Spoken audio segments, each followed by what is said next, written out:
the least. Yeah, lots of different angles depending on what you wanted to think about. So we'll talk about that a little bit later.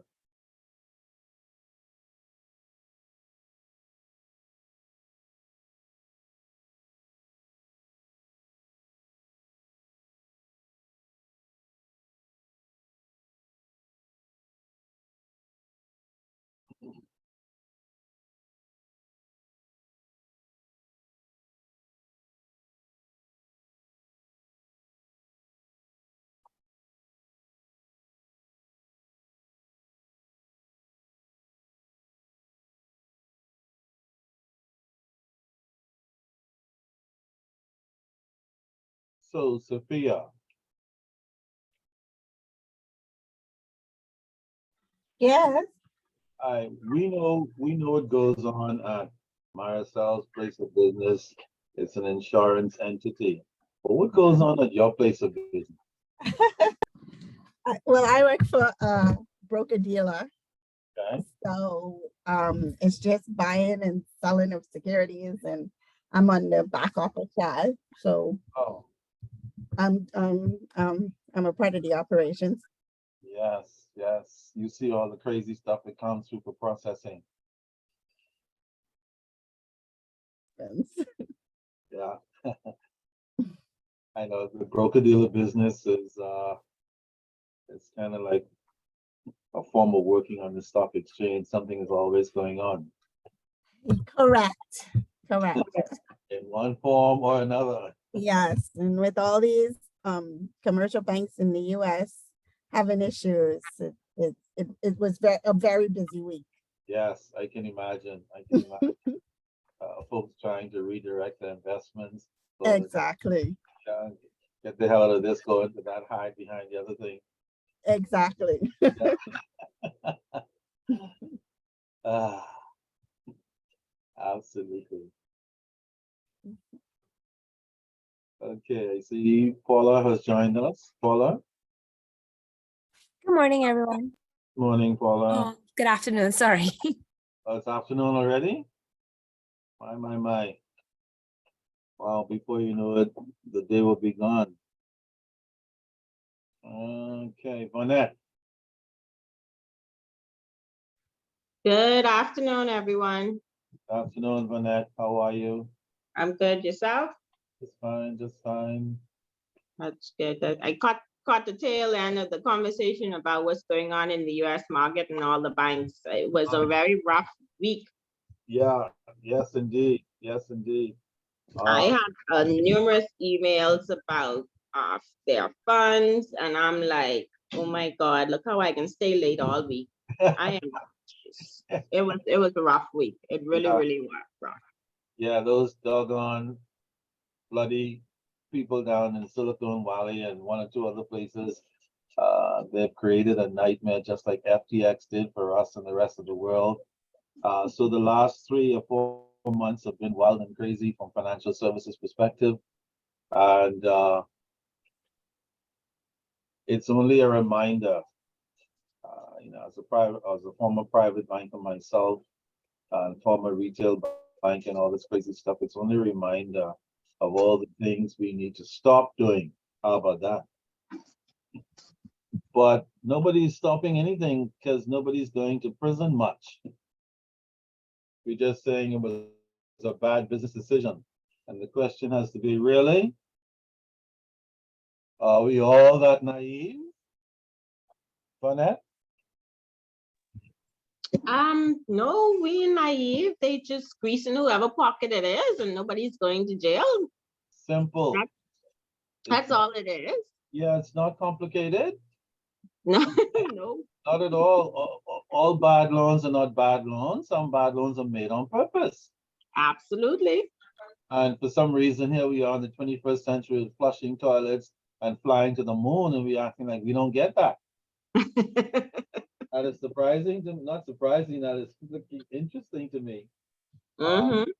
We could fly on the moon, land a whole rocket, come up with all these computer chips for the computer to do all kind of crazy things that we tell it to do, and suddenly we don't realize that the money is going somewhere, Mm-hmm. and that somewhere along the way people are liable. Yet Definitely. continue to run the little Negro guy for stealing a loaf of bread because he was hungry and locking him up in prison, Yep. rather than let him clean the park for a week and leave him alone, give him another loaf free. How about that? Mm-hmm. Better still give him a job so he can buy his own bread. How's that? So yeah, where are the real criminals? That's another story. But that is part of the risk discussion, isn't it? Because failing banks is definitely on top of the risk list, isn't it not? Failing super banks is definitely on top of the risk list. Wow. Yeah. Yeah. But nobody wants to have that discussion in that fashion. Here's what we say. Dear world, we regret to inform you that yet another major bank has failed in the Silicon Valley this time. However, don't be afraid, never fear. The Treasury and company has made the wise decision to take the bank over and make sure the depositors are compensated for any losses. We will move forward to correct things and all will be well once again. See that? Nothing about who's responsible, nothing about what risk they took, nothing about potential criminal charges, Mm-mm. nothing about negligence, nothing about willful blindness. Mhm. If I have the time, I'd make a longer list, but I don't. It is totally right on top of the risk list. Okay, Mhm. that tops everything, and everything you've discussed so far and will discuss today falls under that madness. I wouldn't even I would even say the word FTX at this. It's too exhausting. Okay? Too Mhm. exhausting. What the hell happened there? Mhm. Ah, God, you youngsters are in for a wild time going going forward. For those of us who are really impacted by this crazy stuff. Wow. SVB. Okay. FTX. I mean, the alphabet soup and everything that goes wrong. A whole bunch of people are richer than they were before, and nobody goes. Mhm. My, Mhm. my. All right. So, a lot fascinating. The last time, and I raised it for two reasons today. One, it's total madness. Period. Two, it should be part of any discussion on risk. Here we are talking about the OECD and whether we met the 40 recommendations. Man, they need to just go and fix bank failures alone and leave people alone. Mhm. Did you get the 40 done? It's not perfect yet. You need one more to get 40. It's my foot. And if you don't get that one more, we're going to put you on a list with a color. And then when you get 40, we're going to be looking for ways to take your 40 away and make it 37. Then you start over and go back to 40. And when you get back to 40, we'll find a way to get you back to 30. And then you spend a lifetime. Mhm. In the meantime, major banks fail, people get rich, and nothing happens. A select group gets richer and richer. Speaking about risk, how many millionaires and billionaires are being made from the Ukraine war? Does anybody know? Wow. Wow. Mhm. Now, while people are dying, getting blown up, they're getting their heads blown off, children are dying in the streets, people are being disenfranchised, children are dying, people are dying, women are dying like flies. It doesn't matter. And Kenya people behind the scene as usual are getting richer and richer because of another war again. Because after all, certain people are what? Indispensable students? Is that it? My. But I guess since we're talking about risk, it doesn't hurt to throw that in because that's another kind of risk. See, one of the many types that we've been talking about. Mm. Just wanted to throw a little realism into the academic discussions we've been having. Just sometimes you can get so caught up in the academics that you forget these things are real. They're happening now as we speak. Hmm. Okay. So the last time we met, we were talking about business risks, and we looked at quite a number of them: technical, social, economic, political. By the way, is the war in Ukraine a political risk? Yes. Yes. Yes, it is. Okay. So these things are not just for academic purposes only. These things are real. And for each one of these business risks we looked at the last time, types of risks, we can find an example somewhere. The war in Ukraine and many other countries at the moment is just part of what we call political risk. Look at the millions of people that had to run away from Ukraine. Anybody knows the number? How many people had to run away from home? I didn't see the number, but I think majority of them. Yeah, a couple of million. Hmm. Yeah, had to run into somebody else's country. And then when you run into somebody else's country, what are they supposed to do? And they're already having problems with their own citizens and issues. What about that? Who's talking about that risk? Well, that falls under what? Social risk, not from a business perspective, because social risk from a business perspective talks about what? The consumer side of things. But this thing about being displaced and running away to other people's countries as refugees, that is a social risk as well. But it's what we call a socio-political risk. So man, all these risks around us, and just may as well just forget it.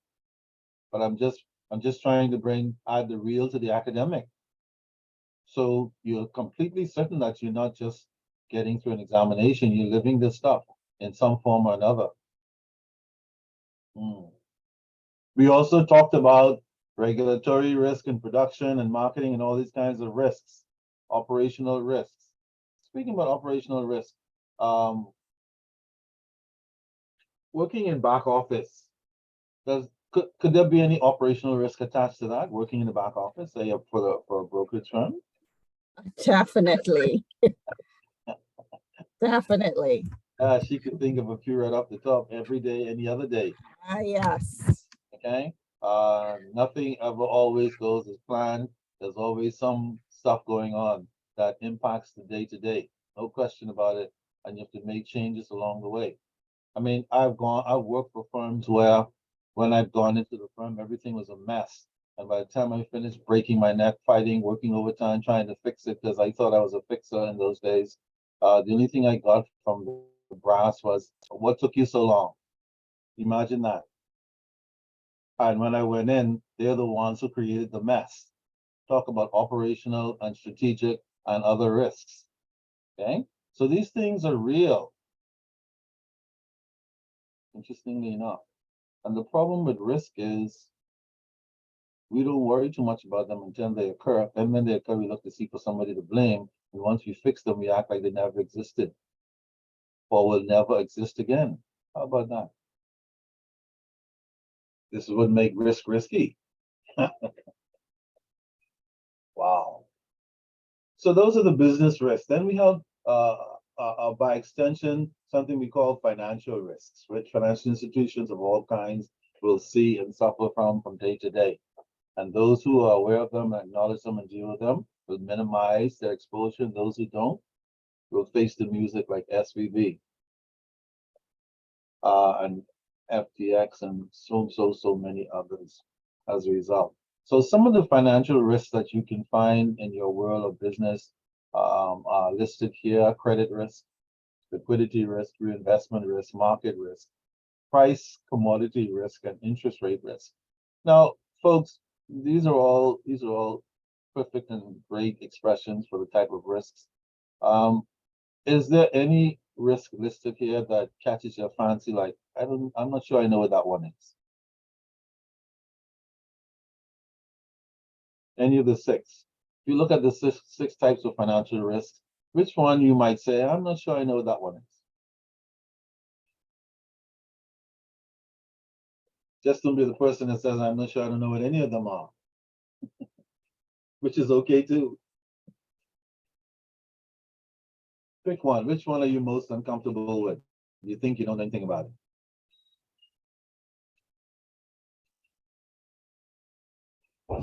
Production risk.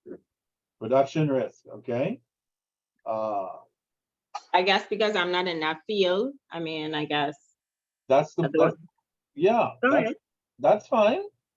That's Oh, fine. That's a great pick, actually. Can anybody render a guess as to, or make the point as to what production risk is?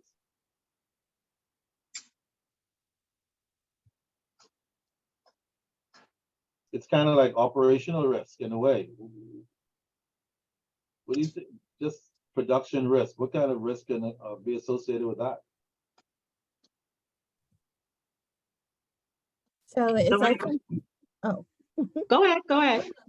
I'm wondering if it's something that has to do with it, like if something goes wrong with creating whatever the services that you have to give, or creating whatever the item is that you're selling.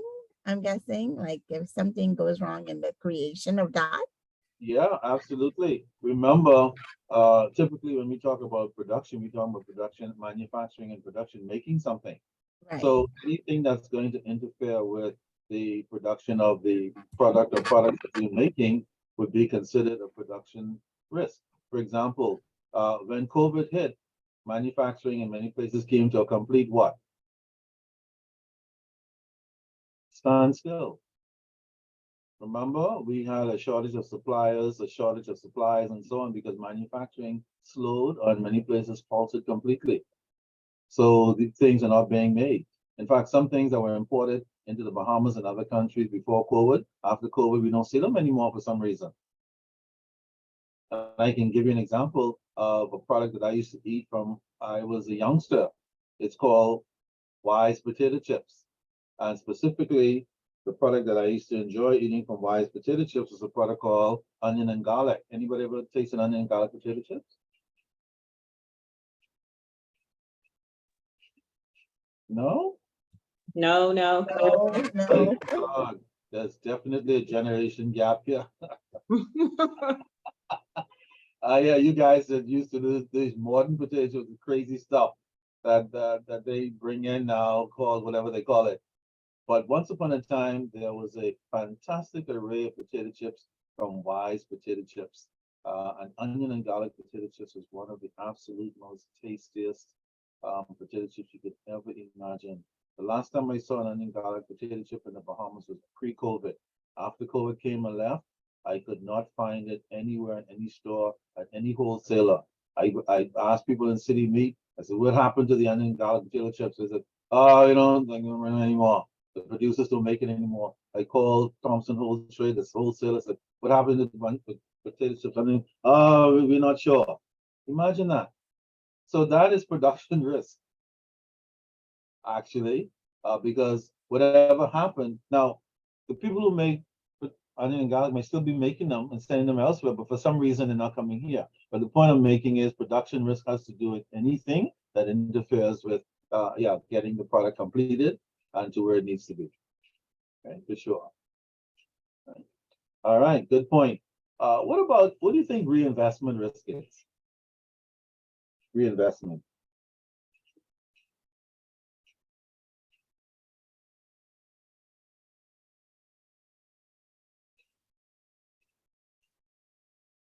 I know reinvestment is a funny word. Anybody ever heard that word?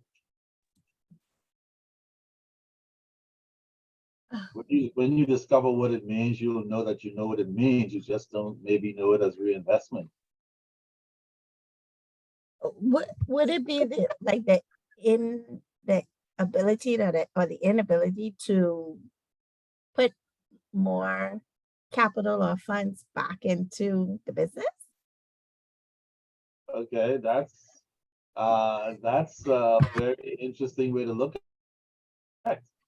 The ability or inability to put capital into the business can be considered reinvestment risk, because typically when we invest originally, we put our initial capital, and if the company needs more money, then we look for ways to put more money in the company by putting more of our own money, borrowing the money, or getting other selling shares or whatever the case might be, to put money back in.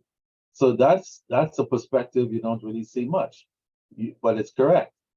Typically, when you see the term reinvestment, what happens is, let's say, for example, you open a CD for $5,000, paying, God forbid, 5% interest.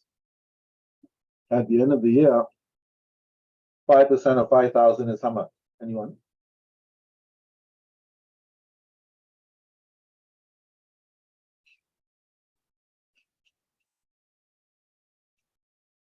Five percent of 5,000.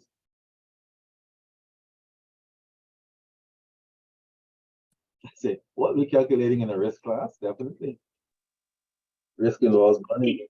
5%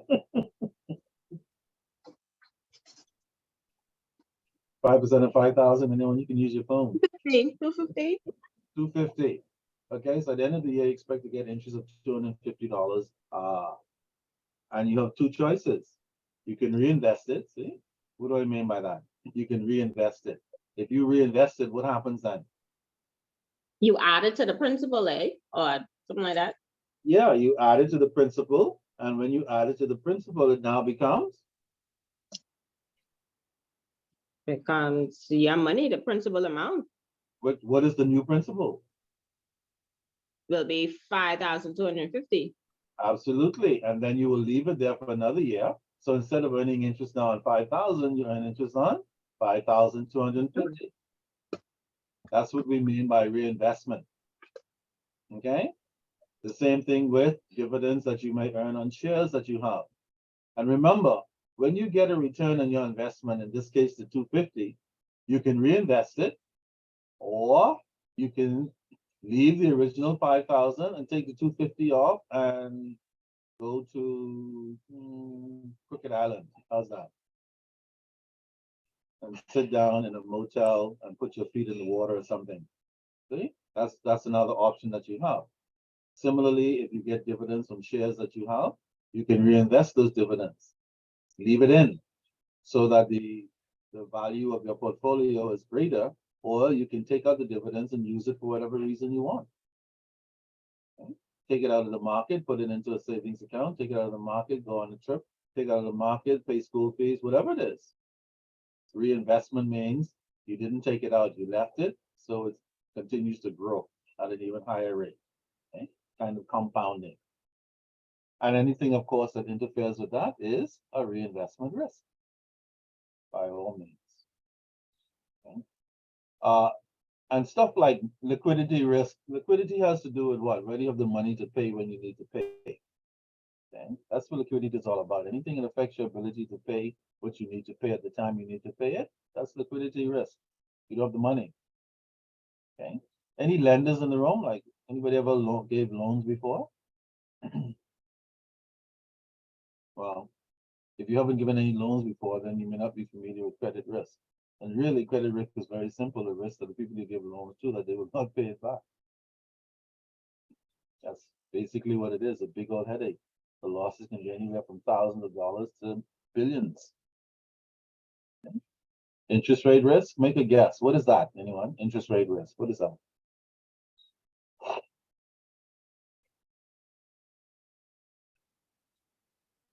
Interest rate risk.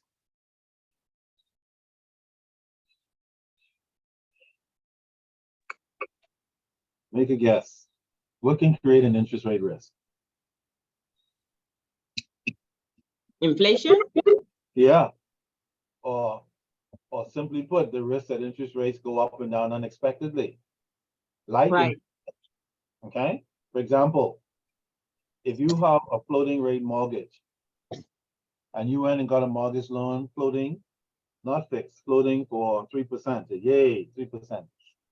But then suddenly 2 years later, or 3 years later, or 5 years later, the mortgage rates in the market go up to 7%. Suddenly, if you have a floating rate mortgage, they have to change your payment schedule by taking into account the 7% and you're no longer paying 3%. So your loan payment goes from God knows what to God knows what. That is the risk, that the rates will go up. Similarly, if you have an investment on a bond, for example, that's paying 9% and interest rates go down to 2%, then your interest return on your bond will no longer be 9% interest income, but rather 2% interest income. So the rate, the risk that interest rates go up and down is what we call interest rate risk. And who can control them? Not many people. Some people in the market do things to manipulate the market that cause these things to go and happen when they shouldn't happen. But generally, they go up and down according to the economics of the market and of the world. Okay. One of the things, by the way, do we have any retail bankers in the room? Not private banking, not brokerage people, retail bankers like Scotia, Royal, Fidelity, Commonwealth, those people, DOB.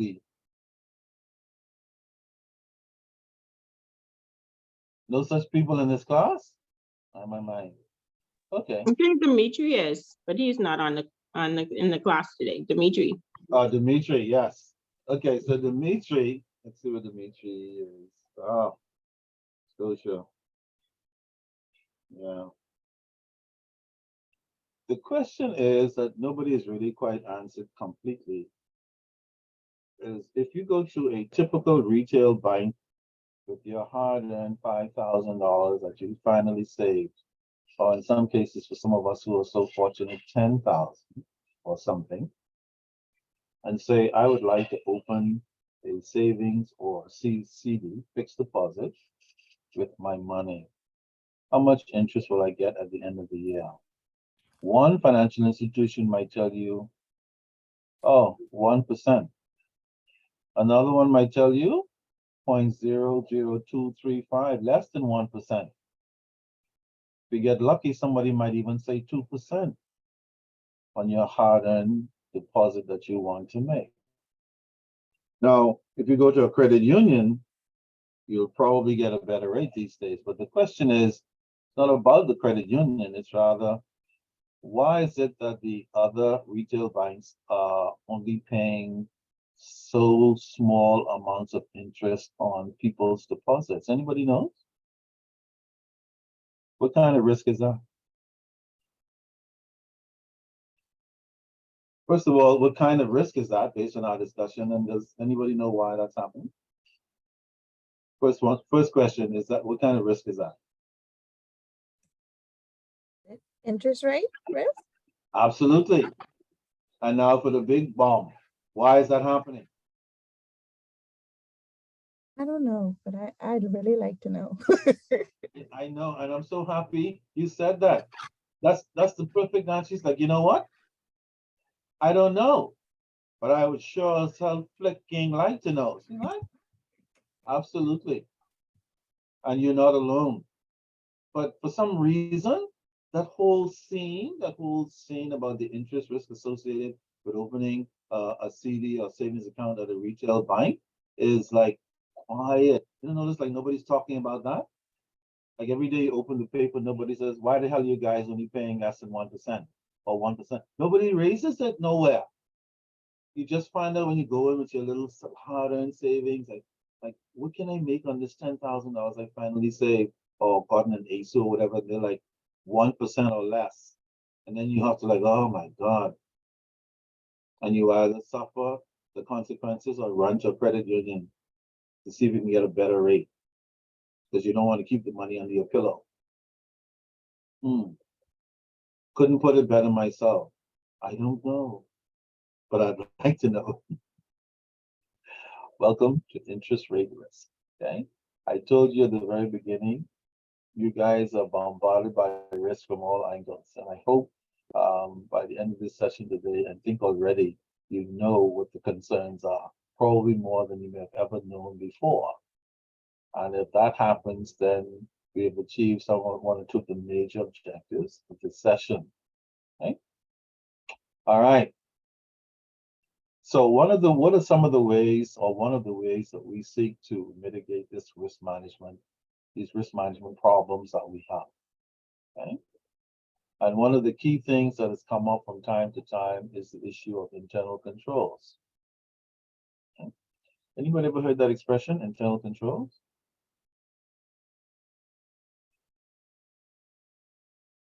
Internal controls, anyone? Ever heard that? Anywhere in your work life? Yes. Yeah. What do you associate with internal controls based on what you heard? For us, sorry, for us it is that if we set our own measurements to make sure that we are following the rules per se, Uh-huh. to make sure that we're following the rules. Yes. So we set our own measurements, and management from time to time will get samples just to see if we're following the process as it's outlaid in the operations manual, just to Absolutely. make sure that we stay within the service standards, and not Absolutely. doing anything illegal Yeah. or out of the way. Or even operating unknowingly, doing it incorrectly. Right. Yeah, sometimes it's illegal and sometimes it's just incorrect because people don't know, right? So yeah, internal controls are a set of standards that are established in the policy or the manual to make sure the persons are operating within the parameters set by the company. And anybody who's operating, that's why you have internal audits doing checks and external auditors coming in doing other checks, just to make sure that everybody's operating within those parameters, and to make sure that people are not unknowingly making mistakes and errors, or knowingly or fraudulently behaving in their capacity, which of course we know is a very common problem as well. And so these internal controls they have one purpose, and that is to mitigate risk and to help with the management of risk. Because without these controls, we are exposed with risk with the controls. So imagine if there were no internal controls within the company, the level of risks that we'd be exposed to be even greater. The number of potential loss would be even greater. This crap is going on even with internal controls and other types of controls. Okay, but we have to do something, and the internal control process is one of those things. Okay, it's like, for example, speed limits. One of the reasons we have speed limits, which a lot of people don't adhere to anyway, okay, is because it's a kind of control to keep people from going over a certain speed, which could endanger not only themselves, but other people. And for some reason, a lot of people drive as if they don't realize that they're endangering themselves. And more importantly, they don't seem to realize that they're endangering other people. It's one thing when you're taking a risk, whether it's on the street or in an organization like SVB, FTX, and others, when you do stuff that will endanger yourself. That's a problem to begin with. It's a whole other problem when you're driving or doing business in such a way that endangers and puts other people in jeopardy. But somehow the people who continue to do these things on the road, in the firm, and whatever, don't seem to have any concern about that. If only when they're speeding they would hit a lamppost instead of other people. But they don't always hit a lamppost. We don't want them even to hit the lamppost, so we say stop speeding. But they still do it. But instead of always just hitting a lamppost or a wall, what do? Run into other persons who are observing the rules, not taking the risk, and sometimes who is hurt or worse. The person who's observing the rules and who walks out of the vehicle, who walks out of F3B without going to prison, who is not indicted. See? That's the problem with risk. Okay? It has a very dark set of consequences that we, as usual, don't seem like we really want to fix. We just keep giving it lip service. Has anybody heard which executive in SVB will be indicted for something?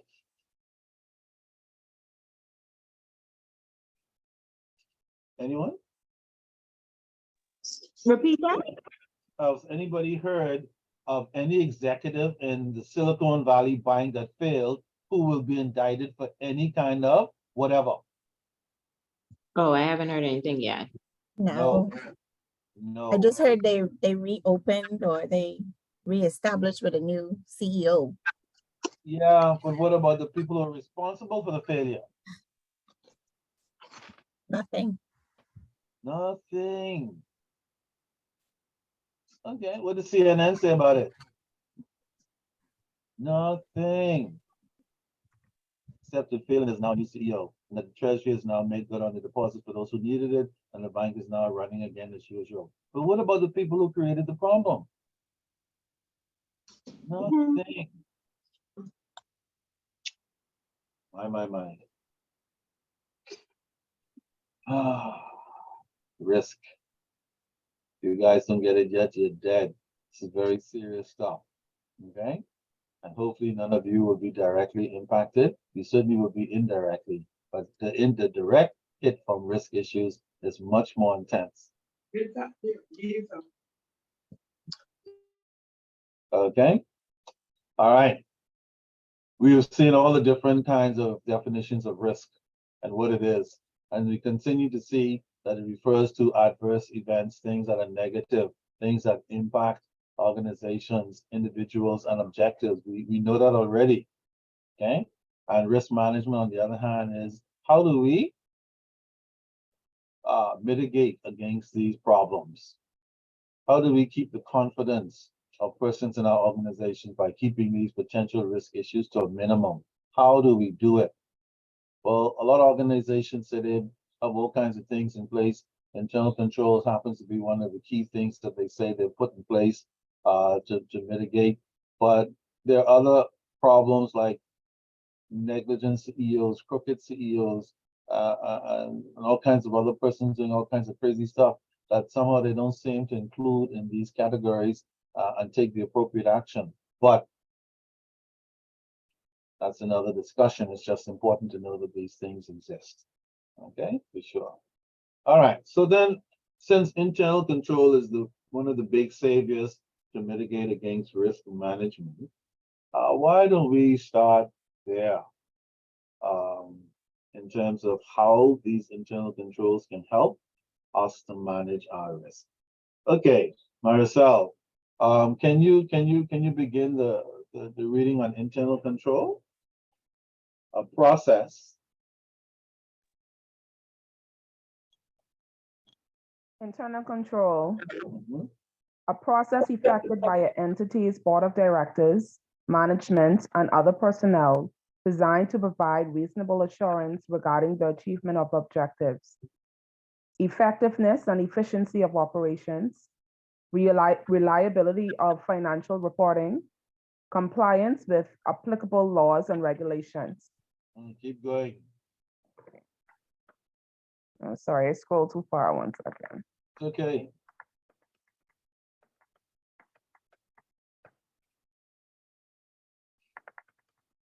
Internal controls are designed and implemented to mitigate risk.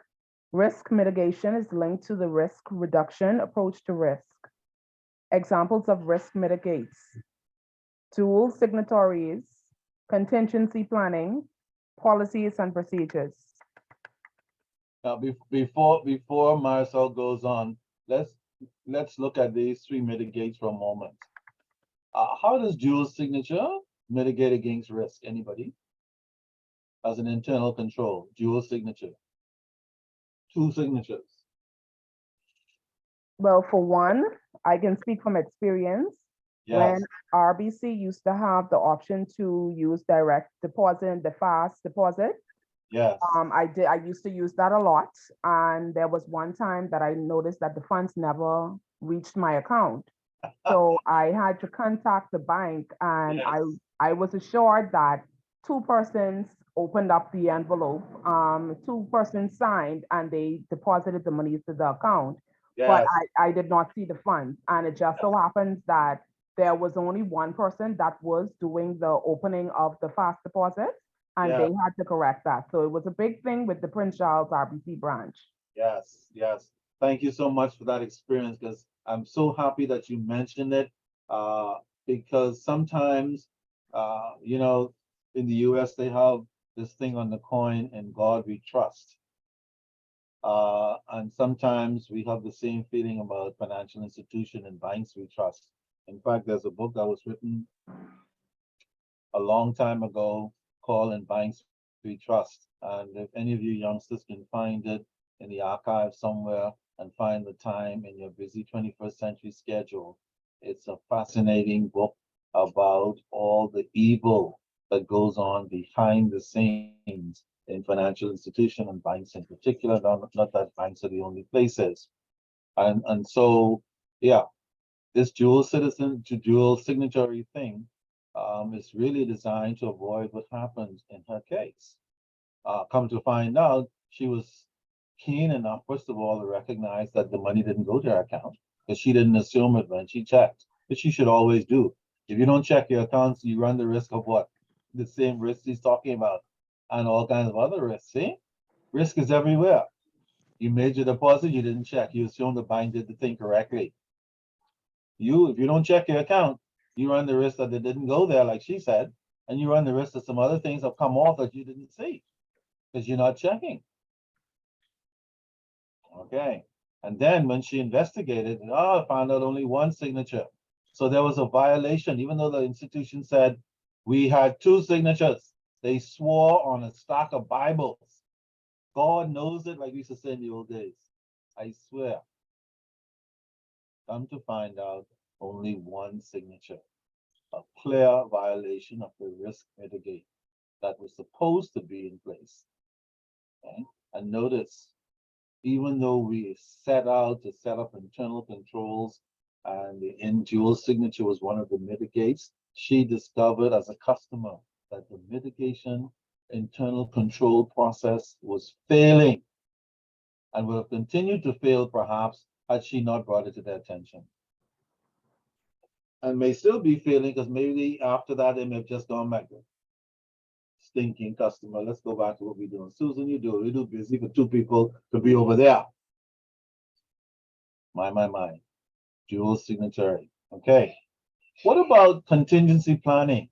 Why is that a mitigator of risk? How does that help to control risk internally? Contingency planning. To ensure the continuation of a business. That's one very important contingency plan. What are you doing to ensure the future of the business? Absolutely. I mean, I couldn't think of a better example.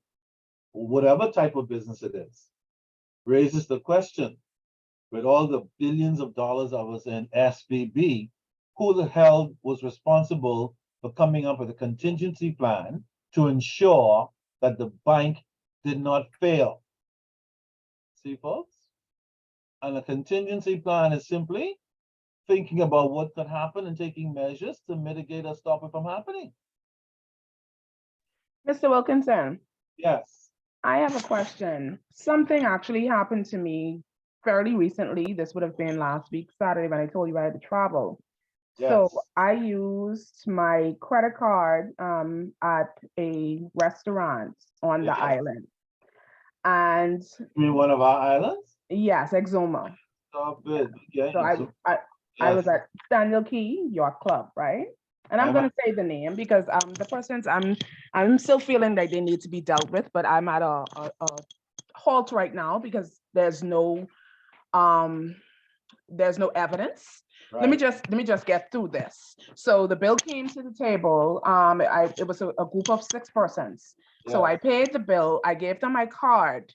Now they took my card, and now this was my fault. They took my card and they went to You let them walk off with your card? that's why I said this was my fault. So this God. right here was this right here was my fault. So they took the card and they came back and they brought, because they gave the bill and I gave the card, and they came back with the card and the bill, and they told me that I have to sign the bill before they can process the card.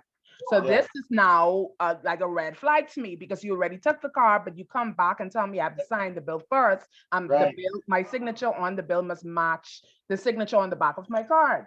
So Right. I'm actually asking, my card is a chip card. So why do I need to sign if it's a Correct. chip card?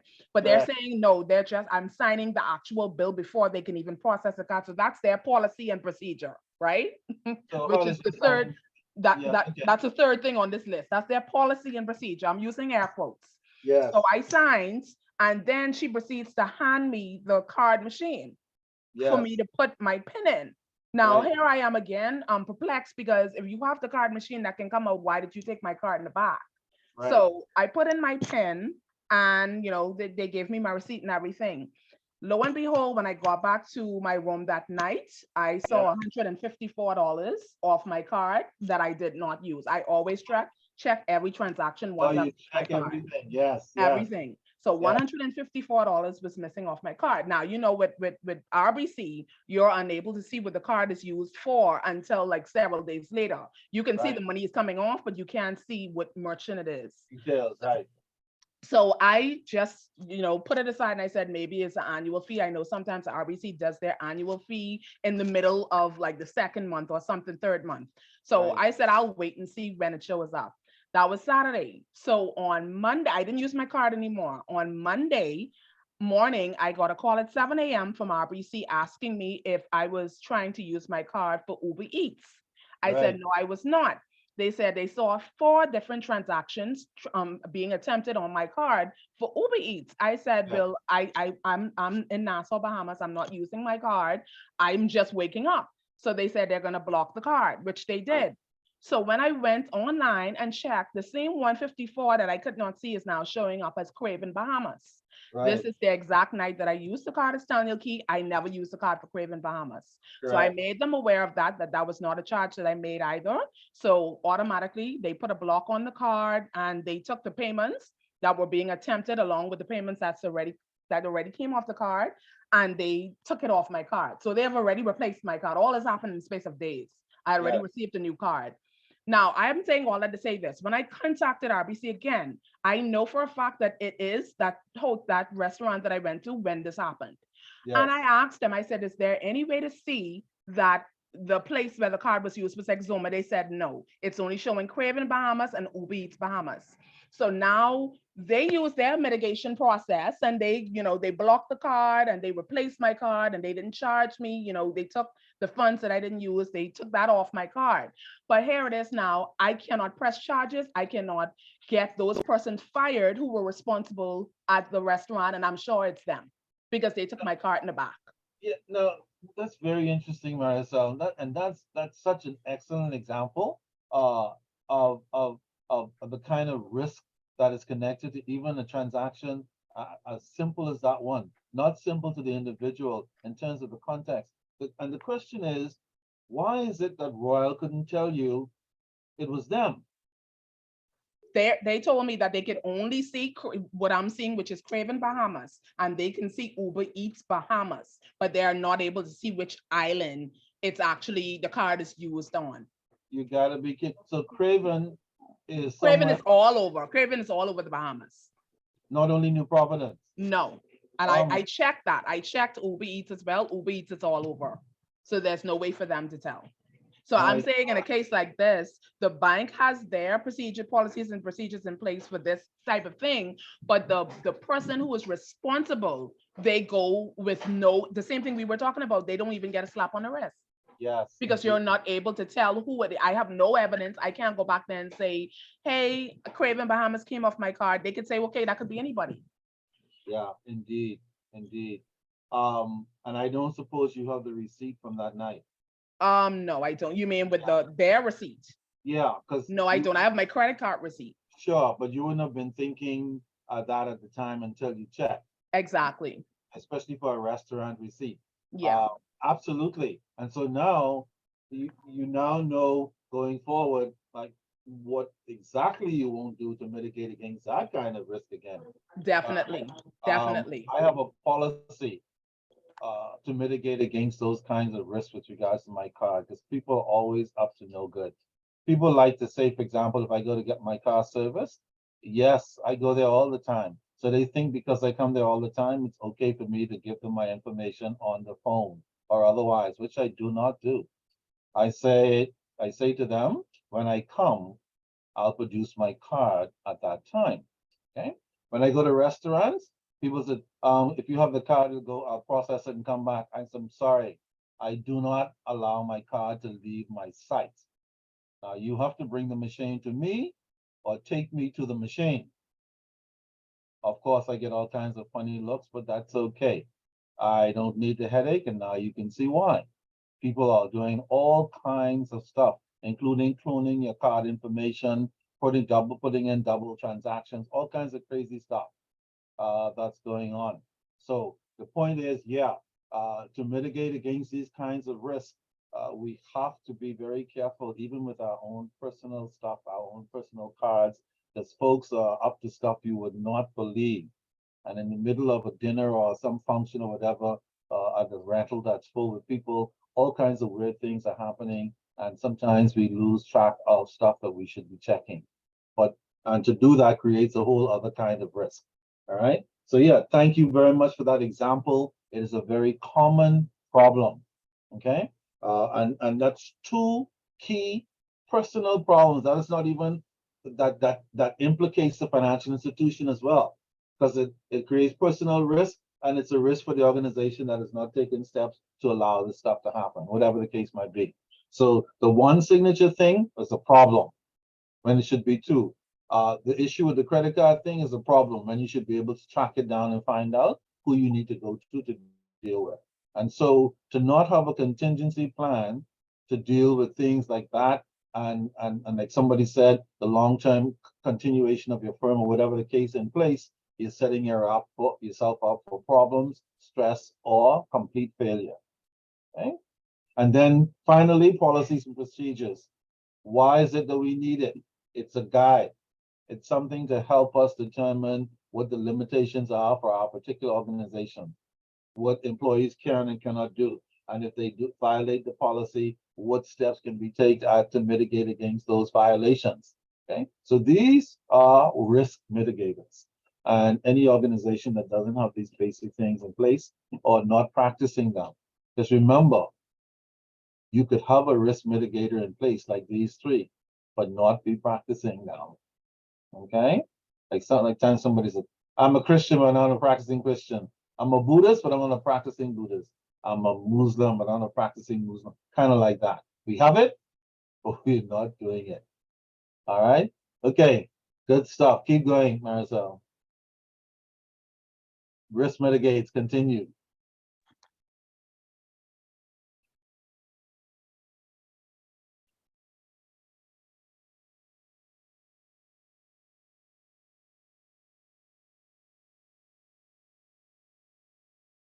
Under policies and procedures. Oh, risk management and insurance needs, segregation. Yeah, continue. The mitigates continue. Okay, all right, segregation of duties, security arrangements, fire safety and disaster preparation, training. Am I to read what's in these boxes? Yeah, but before you get to let's finish the boxes first, and then I'll say a few things. Keep going. Each box. Okay, operational risk, bid process, information transfer, construction management, accounting process, customer industry changes, growth strategy, branding image, competition, the strategic risk, Yes.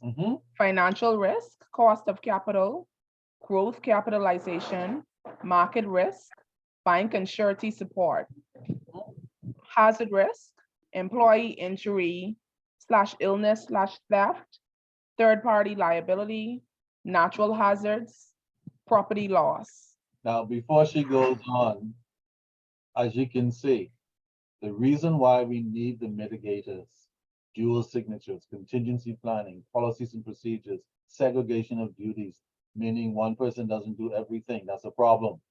Security arrangements in place to make sure the assets of the firm are secure from fire, from theft, and all this kind of stuff. Safety arrangements so that people are not injured or hurt and the company sued because of negligence.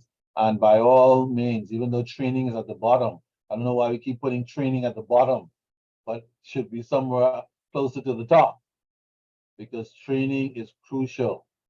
to helping the firm mitigate its risk, especially training in the risk management area. Remember, training is like reporting of suspicious transactions, KY's due diligence, compliance. Everybody's responsible for risk issues. Whoever you are in the firm, wherever you work in the firm, if you spot a risk issue, you really do have a responsibility to report it to the appropriate authorities. If they choose not to do anything about it, that's not your problem, even though it's still a concern. But as an employee, from the bottom all the way to the top, we have a responsibility to try to keep our risk to the minimum. Because remember, you can say, well, that's above my pay grade. Why should I be worried about reporting risk? I have too many other things to do. You could say that. And you may not be responsible directly for risk issues. However, it's like driving under the speed limit. You're obeying the law until somebody who's breaking it crashes into you. So you have these unintended purposes. As a result of that, whenever you identify a risk in your firm, doesn't matter what your level is, your clerk, the janitress, doesn't matter, straight up the line, you have to find somebody to tell it to. Compliance, your manager, your supervisor, somebody, send an email. Because remember, you don't send an email, which you say might be easily forgotten. That's the other problem. Yeah, okay, I hear you. And as soon as you walk off, they forget. Either they really forgot or it was their intention to forget. Sometimes it's hard to tell the difference. All right, so you see all these different risks. That's why we need these mitigators, because within the operation and the finances and strategic and the hazard, all kinds of things can happen. Okay, notice all hell could break loose if any one of these business risks occur. Okay, and again, sometimes we get so busy in our own worlds of work, we don't recognize these things. We're not aware of these things. Sometimes people are not exposed to the stuff that you're being exposed to at this very moment. And sometimes they're only limited to some aspects of these things. And some of these things are entirely foreign, even to top management people, believe it or not, in one form or another. I've been saying forever that seminars and sessions like these should be attended by more senior people in organizations, but they oftentimes leave it to persons like yourself to take the initiative to come in and do these extra things and learn this stuff, when in fact some of them should be sitting in too, so they can see some of these things, because they're not aware of all of them. And those who might think they're aware need to be reminded, because a lot of them are not acting on these things, and it's creating a lot of problems for firms. FTX, SVB, the other alphabet soup of entities that continue to fail because they ignore or play games with these very same risks that is sitting within the quadrant.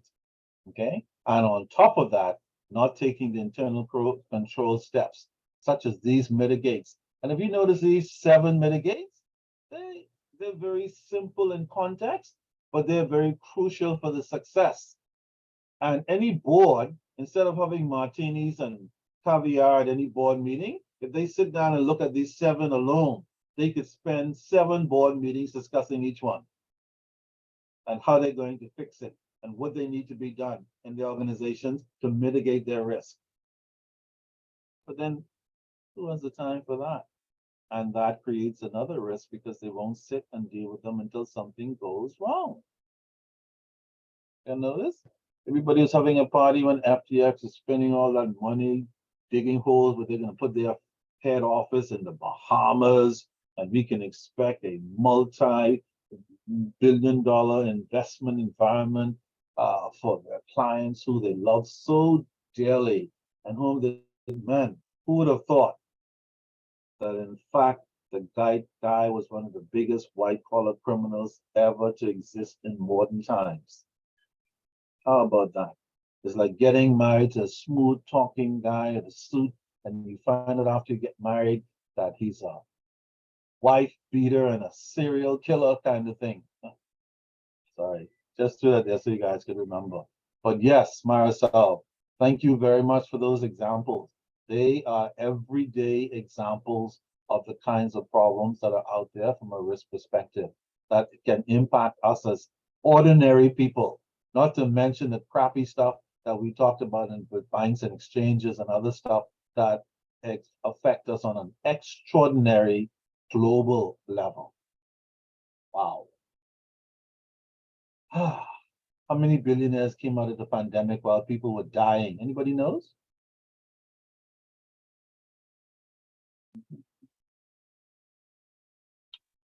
Anybody's any idea how many billionaires came out of the pandemic while people were dying? We don't have a number, do we? But it's interesting that so many interesting things happen when risk issues arise. See my point? All right, Marisol, keep going. Components. Components of effective risk control and internal control systems: control in environment, risk assessment, control activities, information and communication, and monitoring. Keep going.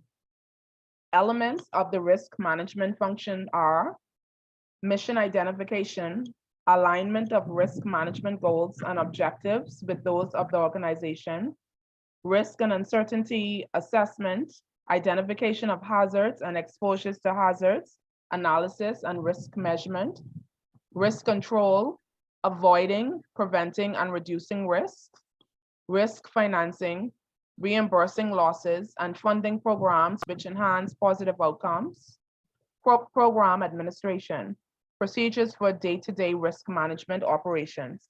Thank you very much, Marisol. So you've said a mouthful of enlightening things, and I trust, yeah, I'm sure your colleagues might be aware of some of these things, and certainly if they're not, they've now been exposed to some of the things that can even touch us in our normal, regular inter-island travel. Imagine that. It's everywhere, this business of risk, and we cannot take anything for granted anymore. Okay? My son, my youngest son, he's 25. He lives in Canada at the moment. I'm trying to get him to come home, and he's stenching for some reason. Anyway, he's there. So he says to me the other day, Dad, I met this girl the other day, and it looks like we're going to start dating. I'm like, oh my God, dating. Okay. Not that I don't know what dating is, it's just that he's in a different world. So I'm like, okay. So he says, so Dad, what do you think? What do you think I should do first? I said, you need to make sure she's a girl. Anybody knows what I mean by that?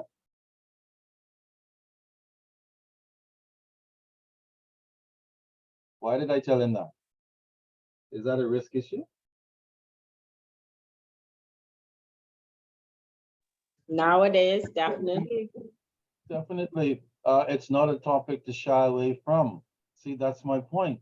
Sometimes when you raise it, people say like, oh my God. But it's not a topic. Imagine, remember in the old days, like when guys meet a girl, like, oh, she's so beautiful, let's get married. They don't check for anything else. You could do that then, but you can't do that anymore. Because if you don't find out, you might rush off and get married. And who did you marry? Ladies? The guy that you marry may not be a guy, and the girl that he marries may not be a.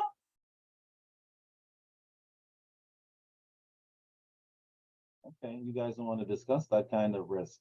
All right, then we'll stick to business risk. I just hope that you have a contingency plan to mitigate. Sorry, that's a risk joke, but it's a very serious one. All right, so these mitigates that we discussed, we saw 7 of them. We saw the quadrant of risks. We can tell from that quadrant that risk exists at every angle. And these internal control mitigates are designed to minimize those risks and keep us from suffering excessive pain and expending all kinds of resources trying to fix problems that we can sometimes avoid. And by extension, firms that want to deal with these mitigates properly first and foremost needs to establish a proper control environment, put the controls in place, put it in writing, and make sure everybody knows they exist by providing training and updates. Okay? Continue to assess risk on an ongoing basis. Continue to assess control activities on an ongoing basis. Continue to communicate with all staffers about risk issues and things affecting the firm. And by all means, just like any other compliance area, continue to monitor what's going on so that if you need to make changes, I can assure you, now that Maricel has gone through that experience, man, they can't pull that crap with her anymore. They come with her with that nonsense. Now she will give them the Maricel look. Bring me the machine. And then they're going to say, it's stuck in the kitchen. Well, take me to the kitchen. That, and you can't get my ID anymore either, because I don't know why they're asking for the ID if the card is a chip card. But I now realize they did ask for my ID to get my name so that when they use my card, they can give my name. So no, nobody getting my ID no more either. No. And all I can say to you guys who are sitting in this class with who heard her experience, a word to the wise is sufficient. All right. Otherwise, you might experience that or worse, like so many other people. Okay? And so, yes, these components must coexist with the mitigates that we have in place. And then we have to look at all the elements or the pieces that we need to have in place in order to make the whole internal control process work. Okay. We have to align our risk management goals and objectives with the organization. We have to look at the uncertainty and do an assessment by looking at the hazards and the exposures and analyzing them and then treating them with whatever risk measurements we have to put in place. This is no rocket science. You have to be deliberate. You have to set out to do this, or else you'll have to do it after you've taken your licks and suffered loss. And sometimes it's not necessary if you take the steps ahead of time because of information. Okay? How do we control our risk? Well, some people feel you can avoid it. That's a control. You get to avoid it. Don't drive. Prevent it by taking steps, get insurance, drive within the speed limits, look out for people who are speeding, get out their way, even if you have the right of way. Okay? And always looking for ways to mitigate your risk. Remember, I told you at the beginning, you cannot ever get rid of all the risk, but you can keep it at a very possible minimum. Keep your losses to a minimum through this process. Okay? And of course, administration of all of these programs. Administration means what? Administering them from day to day and doing whatever is necessary to ensure that you're checking, they're in place, somebody's doing that job, communicating back and forth, giving you information so you can fix stuff. Now, I know for some organizations, because of the size, it's not easy, it can become complex, but that's what you have resources for. Break it down in little parts, assign these responsibilities to people and put somebody in charge overall, and everybody get together and make it happen. Okay? Imagine what it takes to build a rocket to go to the moon. All kinds of people, all kinds of processes, and that's kind of what we're talking about. And they can come up with that, an organization certainly can come up with a way to deal and manage its risk, if it so desires. Okay? And so, having said that, if you look at the risk management model, it's a pity a lot of organizations, they don't think they need it. You present this to some CEOs now, they'll ask you, like, what do you think? You don't think I know my job? Then they'll go into somewhere and say, you know, one of my subordinates who presented me the risk management model and suggested I look at it. Don't they know that they tell me I don't know what to do? Bloody employees. Anyway, what's her name? Anyway, I need to put her in her place. How dare her come to suggest to me, the god of this organization, about how this risk management model could assist us in, in mitigating risk. All right. But if you feel froggy, any of you in this class, you give it a shot, you might get lucky. You might run into a CEO that isn't that arrogant, who might actually look at it and say, you know what? I've never seen anything like this before. Paula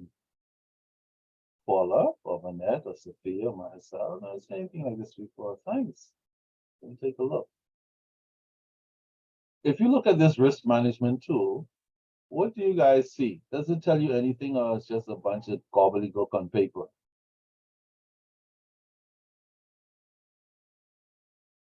Did anybody actually stop to look at it, or when you got there, like, hell no, and kept moving?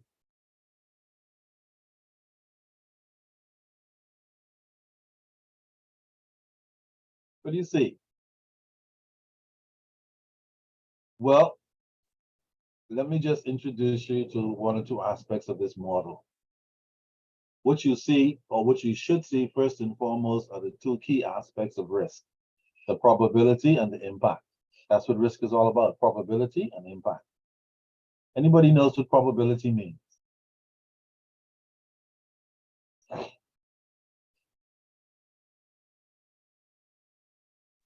The likeliness of the incident actually occurring. Yeah, the likelihood or the likeliness that something will happen. It's not guaranteed, but it's possible. That's what probability is. And by extension, impact, I think we all know what that means. So probability and impact, if it doesn't happen, fine, there's no impact or minimum impact. If it does happen, what percentage of it is the probability? The 30%, okay, that's a small percentage. The impact might be reduced. 70%, oh my God, that's getting closer to 100. The impact might be more severe. And this is basically what this model is trying to show persons in management primarily. That if you look at the probability and impact sequences, you'll see, for example, when probability is low and impact is severe or critical, what is management expected to do in that box?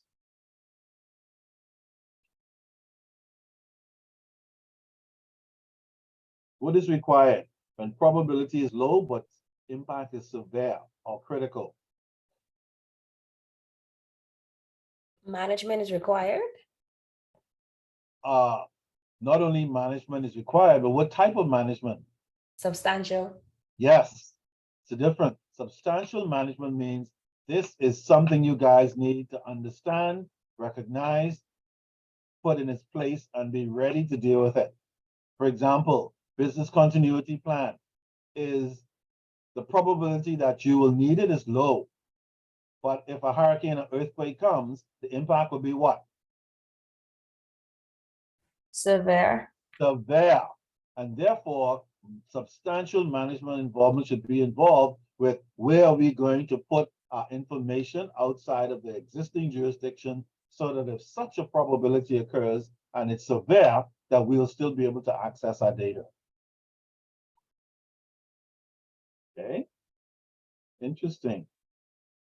What about if probability is low and impact is limited or minor? What do you do potentially there?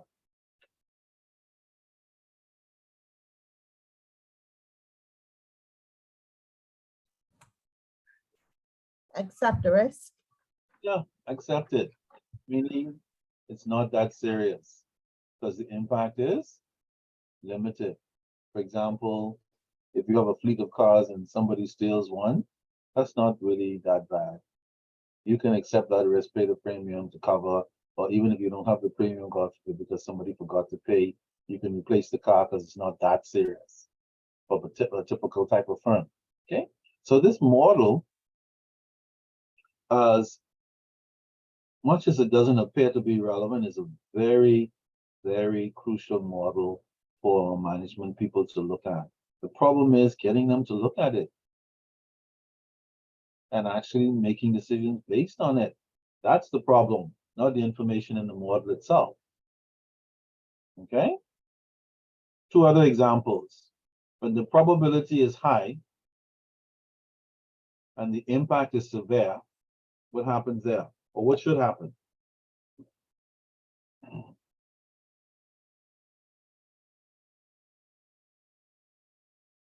The probability is high and the impact is severe. extensive management is needed. Yeah, not just substantial this time, but rather extensive. And maybe the business continuity plan is probably more appropriate over there. Extensive management control. Another example might be not having the proper governance in place, like FTX and other firms like that. And as a result, the impact was severe. Failure of multi-billion-dollar entities. See, that's probably a better example for high probability, severe impact. Improper governance, poor corporate governance.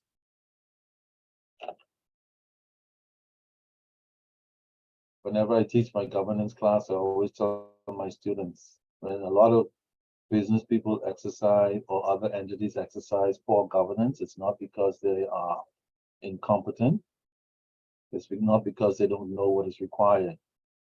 It's because they refuse to put it into practice because they're up to other stuff that is usually not good. They're not incompetent, they're not ignorant. Some of it might be, for some of them, a little bit of ignorance, but generally no. They know exactly what's going on. And therefore, whenever these things happen, for the most part, it's a deliberate practice. Since nobody asks where the money goes, they're making it a profession, apparently. I don't know. All right, and the final example, when probability is high and impact is limited or minor, what should we do potentially?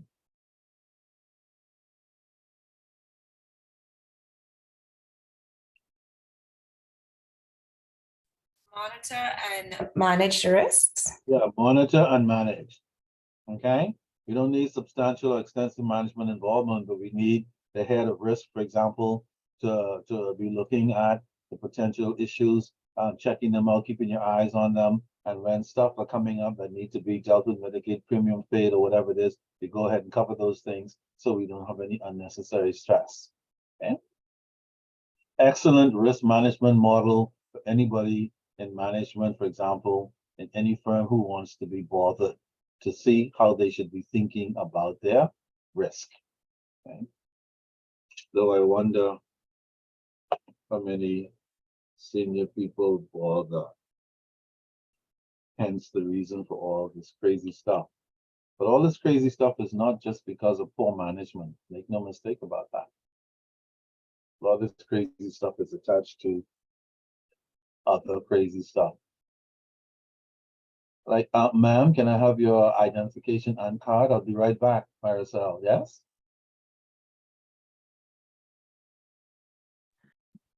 Correct, that's correct. Yeah.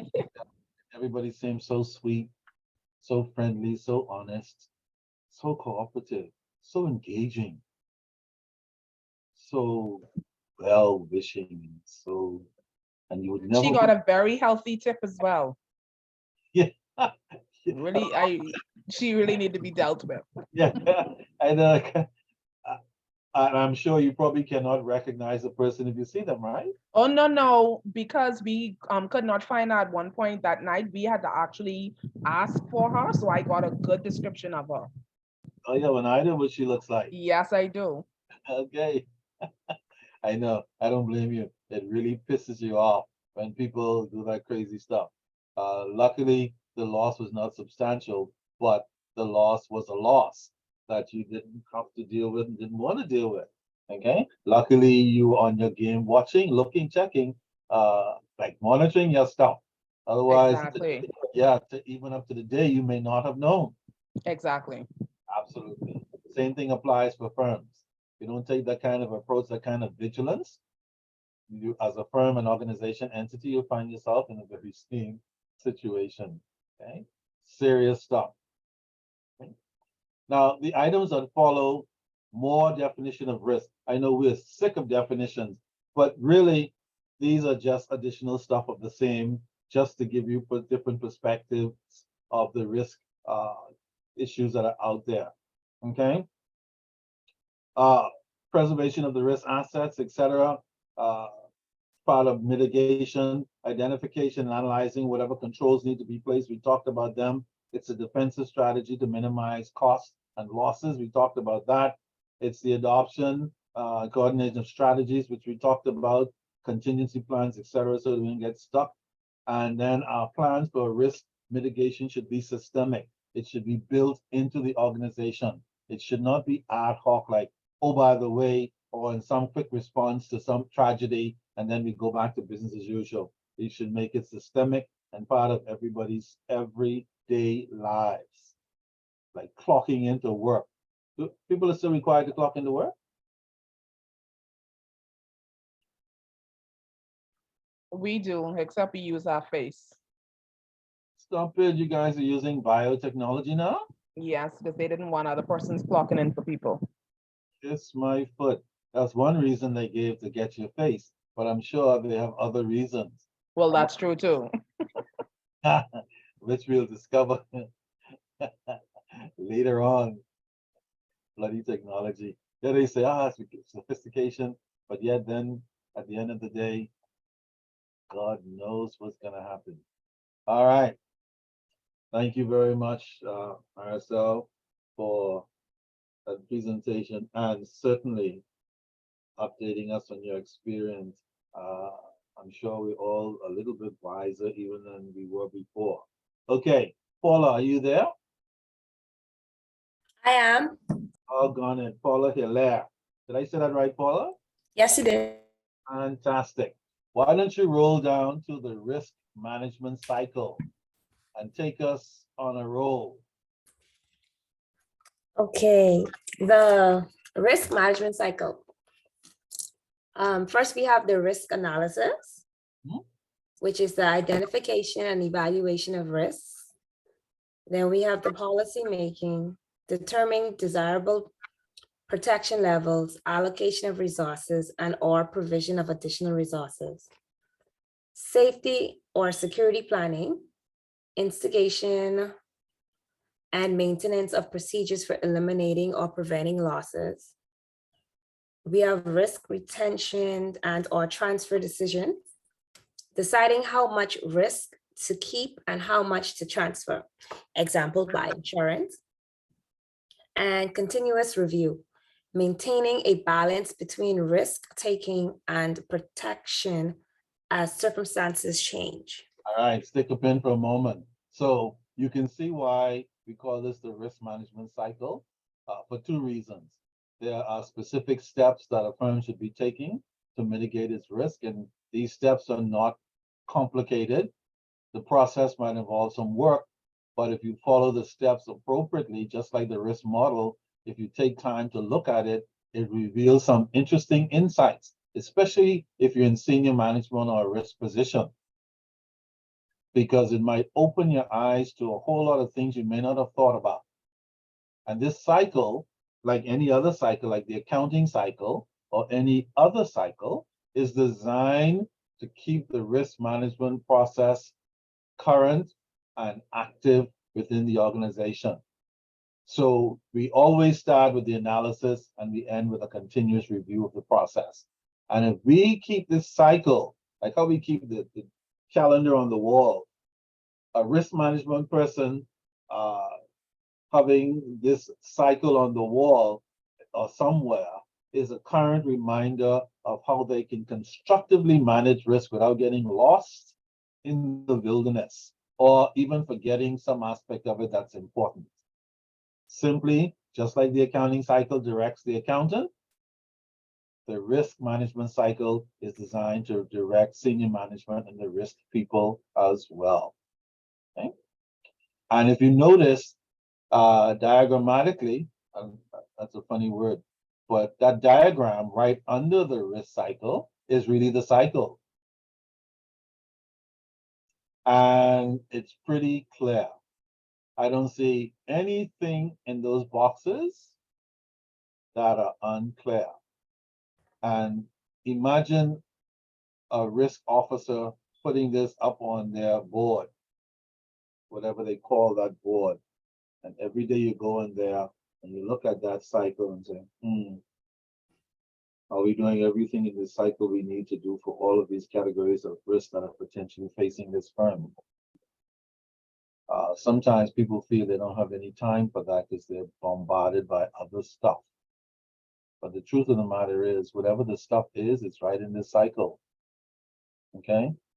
From the policy statement, all the way down to risk identification, measurement, and analysis, and decisions about how you're going to deal with the results of that analysis, and whatever decisions you make. Say, sometimes we make a lot of decisions, but we don't implement anything. Anybody's ever been in a situation, job or otherwise, where decisions are made but nothing is implemented? Anybody ever been there?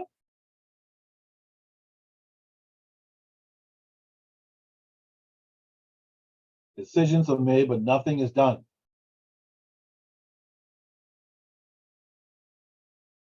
No? I'm the only one who's been there. With my company, it's just sometimes a lag between when the decision was made and when it's actually carried out. Oftentimes there's a lag time. Absolutely. That is a common problem. And oftentimes in other companies, decisions are made. Well, governments are famous for making decisions and not doing anything until they're ready to do it. And when they're ready, it may not even be the original decision anymore. But yes, in some entities it lags, in other entities it never happens, and then in other entities, versions of it happen. Okay? But I suspect as long as people are running things from all the different perspectives, these cycles and information will act as a guideline. And those who have the will to do it will make a way. Other than that, we're going to go the way we've always been going, in one form or another. Okay. And of course, in the cycle, as we said earlier, the monitoring is the final step. And monitoring really just has to do with making sure that whatever you put in place is actually happening. And sometimes monitoring is more difficult than what you put in place. They're trying to keep people consistent and situations consistent with what is implemented is not always easy. Okay. All right. Paula, keep going. Okay, methods of handling risk. Yep. Decision in the cycle. Yep. Risk may be avoided or retained. Risk may be transferred or shared, or risk may be reduced. But notice, never eliminate it, correct? Yeah. Yeah. If anybody tell you we're going to eliminate risk completely, you need to give that a second thought. There's something that's peculiarly wrong with that statement. You will never see in a well-written issue on risk that risk has been eliminated forever or even at all. Okay, keep going. Okay. Risk avoidance. Risk is avoided when the individual refuses to accept the risk even for an instant. If you want to avoid the risks associated with a property, do not purchase the property, lease or rent it. Risk avoidance is a negative technique of handling risk. Remember, there is no gain possible without taking some risk. Oh my goodness. Who's in that category in this room? Like the old people used to say, be honest and shame the devil. Who's in that category? Risk avoidance. You don't deal with it at all, if you could. I'm guilty sometimes. Sometimes? Yeah. Okay. And you pick your moments to be guilty. Yeah. That's fair. That's fair. And I think a lot more of us may be kind of like that depending on the situation. All right, keep going. Risk retention. This is the most common method of dealing with risk. We have voluntary risk retention, when one does not take positive action to avoid, reduce, or transfer risk. The possibility of loss involved in that risk is voluntary. Example, routine collision deductible is an auto insurance. Involuntary risk retention takes place when risks are unknowingly retained. When the risk is not recognized, the person exposed retains the consequences of the possible loss without realizing that he does. Example, being a cautious driver, but not realizing the danger exposed to by bad drivers around. Excuse me, did somebody say that earlier? Yes, I did. You are observing the rules, driving, and then somebody who is not young, middle age, or otherwise, speeding along, runs into you and puts you at risk by either damaging your vehicle, damaging you and your vehicle, damaging your vehicle and permanently taking you off the face of the earth because they violated the rules. Imagine that. Or worse still, hurt one of your children and you live to experience it. See? All these things that we don't really think about them maybe necessarily directly. But this is a key example of what we call involuntary risk retention. And it's those kinds of risks that tend to be out of our control, even when we take steps to mitigate. It's unfortunate, but it's what happens in this jungle we call day to day. All right, keep going. Transferring risk. Risk may be transferred from one to another who is more willing to bear the risk. Example, hedging financial positions. Futures and option markets allow financial assets to be protected. The purchase of insurance transfers the risk, or at least a portion thereof, to the insurer. For those of you who may not be, is anybody familiar with futures, the futures market at all? Ever heard it? Yes. Yeah. What do you remember? What do you remember about the futures market? I know that I know we trade a lot of futures, whereas it's you buy different, I guess, commodities, Yes. and then you try to sell it before the maturity date, because if not, you would have to actually deliver the actual commodity that you bought. Correct. That's So- that's one aspect of the futures market. Mhm.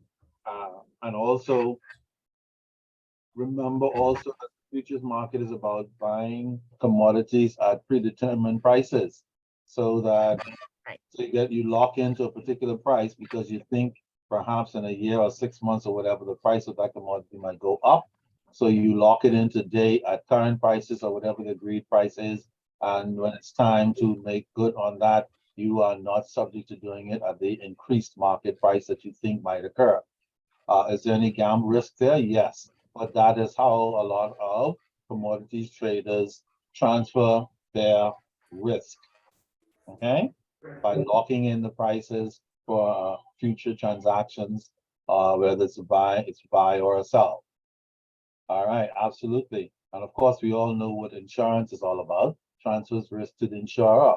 Somebody totals the car, or including yourself, because you have insurance, you pay premiums, etc. Insurance will assume the risk of replacing your vehicle, etc.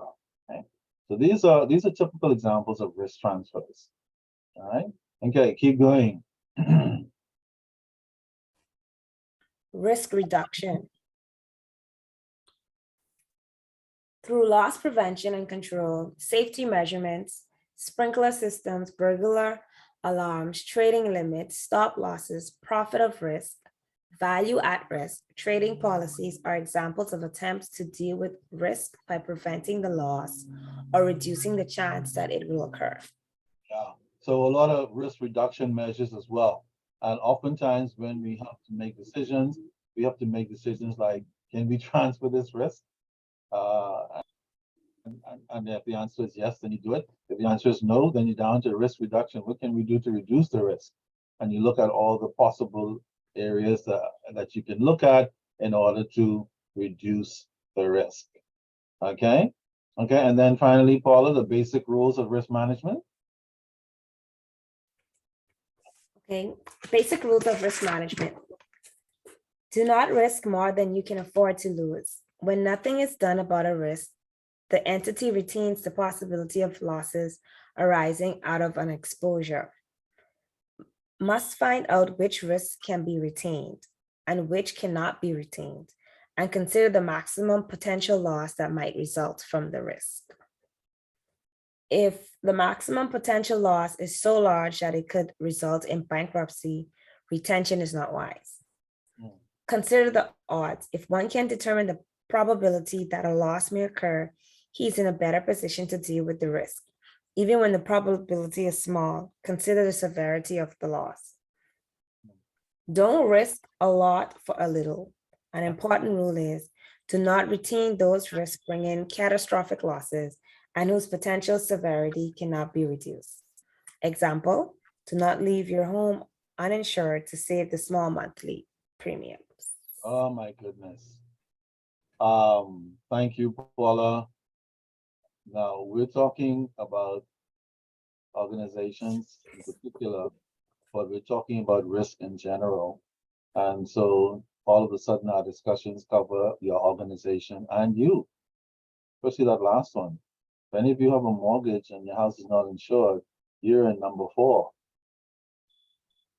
And I suggest you go, if you have a home that is not insured for whatever reason, go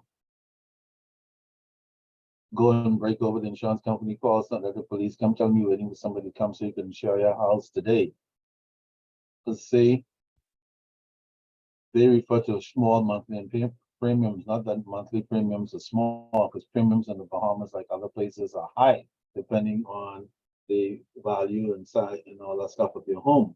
But the point is that the potential loss that you can suffer by not paying the premium, even though for some people it's kind of high for them in terms of their income and their ability to pay. If there's a fire, the loss would be even greater. Now, such persons have an argument. We're like, well, we're taking every step to make sure there's no fire.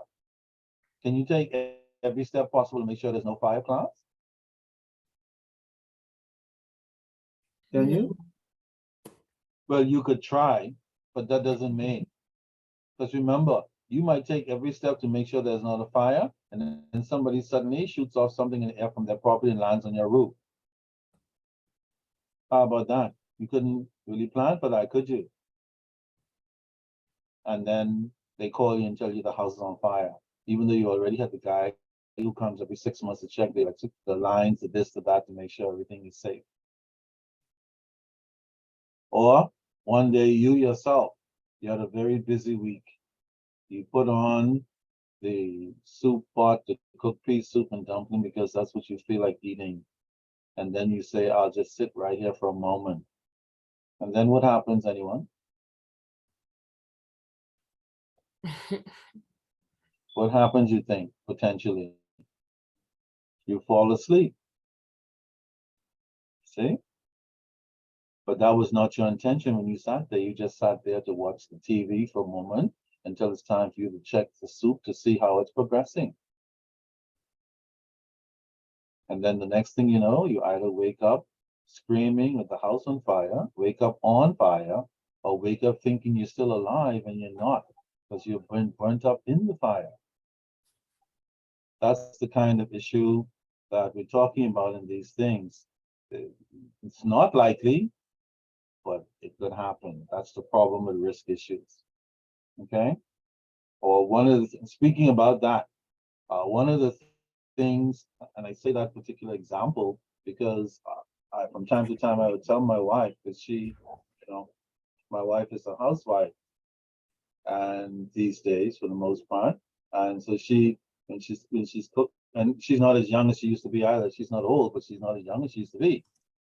And so I tell her, I said, I tease her, I give her a kiss on the forehead. I said, remember, you're not as young as you used to be anymore. Okay?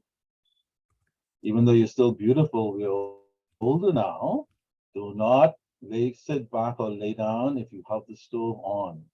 She says, but I don't do that, Sam. I'm like, I know, sweetheart, you don't. Just saying. Okay? To try to keep her alert, because strange things happen in risk environments. And the very thing you think will not happen, firm, individual, or otherwise, crap happens. All right? Okay. So let's see. Thank you so much, Paula, for that. Sophia, are you there? I am.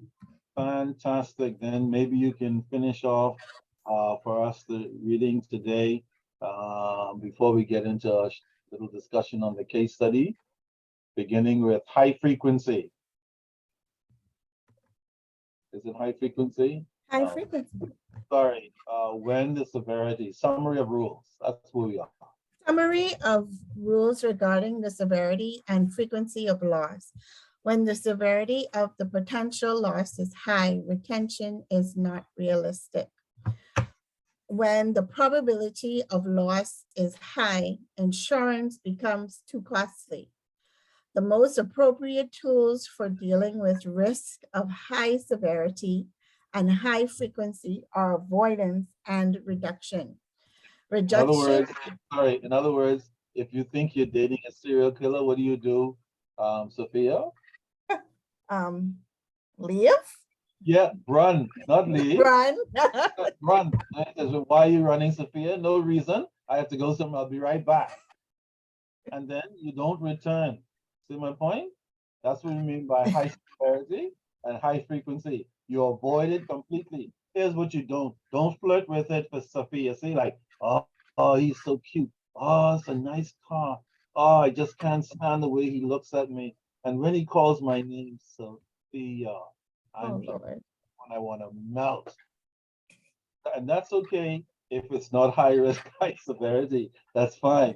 But if you have a feeling like this, something isn't right, or somebody gives you some substantive information, or somebody takes you to the internet and say, "Is this your guy, Sophia?" And you're like, "Yeah. Why is he there?" And then she said, and then the person tells you, "Read that," and then you're like, "Oh my God." Okay. So yeah, keep going. Reduction may be used when it is possible to reduce the potential severity or the probability of occurrence to a manageable level. Otherwise, the exposure should be avoided.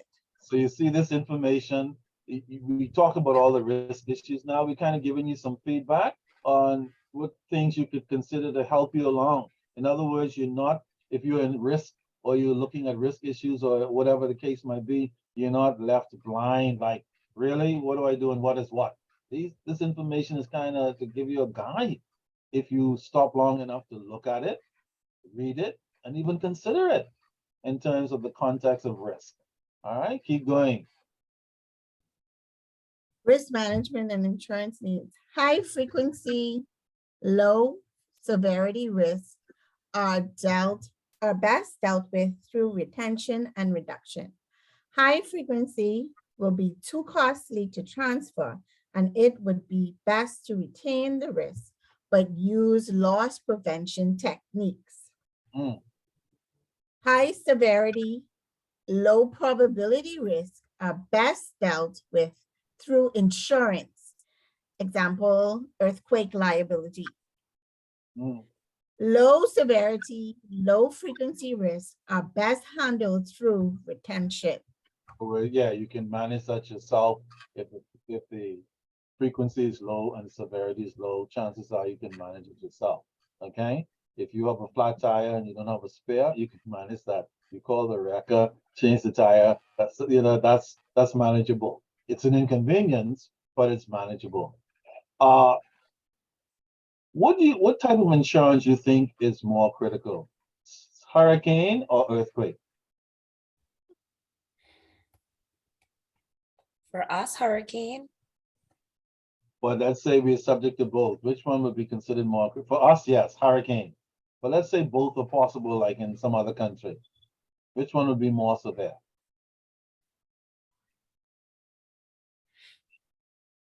I think earthquake. Yeah, I think so too. To see hurricanes just kind of blow things off or blow it away. Right. But what do earthquakes do? The whole ground moving. See, when a hurricane comes, typically if your house is built properly enough, like it's not a little old thin structure, then maybe the roof will fly off if you don't have a proper roof. But the house might stay there, you can hang on until something happens.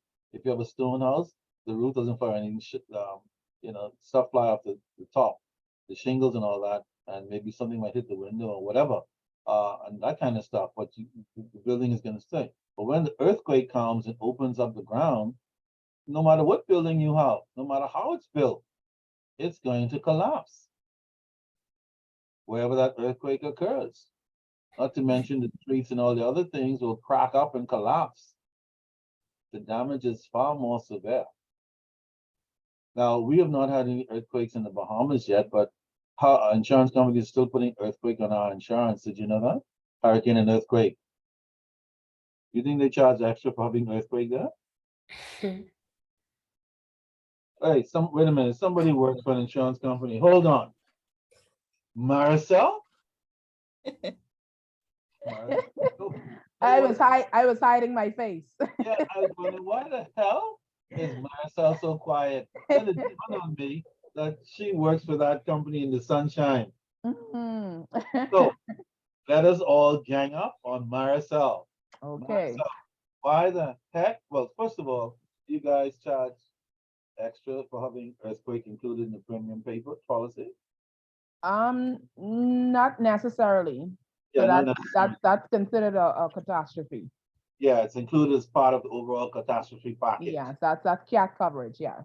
And the insurance company isn't so concerned about the earthquake damage because historically we've never had an earthquake. But Exactly. yeah, just in case. Thank God, her company doesn't say earthquake, let's add another $300 to the premium. No, it's part of the overall catastrophic package. All right. Okay, Marisol, we'll let you get away with that explanation. And we wouldn't consider any risks in connection with that explanation. It Okay. appears to be reasonable. We could retain that explanation until further notice. Awesome. Yeah. Okay, Sophia, keep going. Types of insurance. Okay.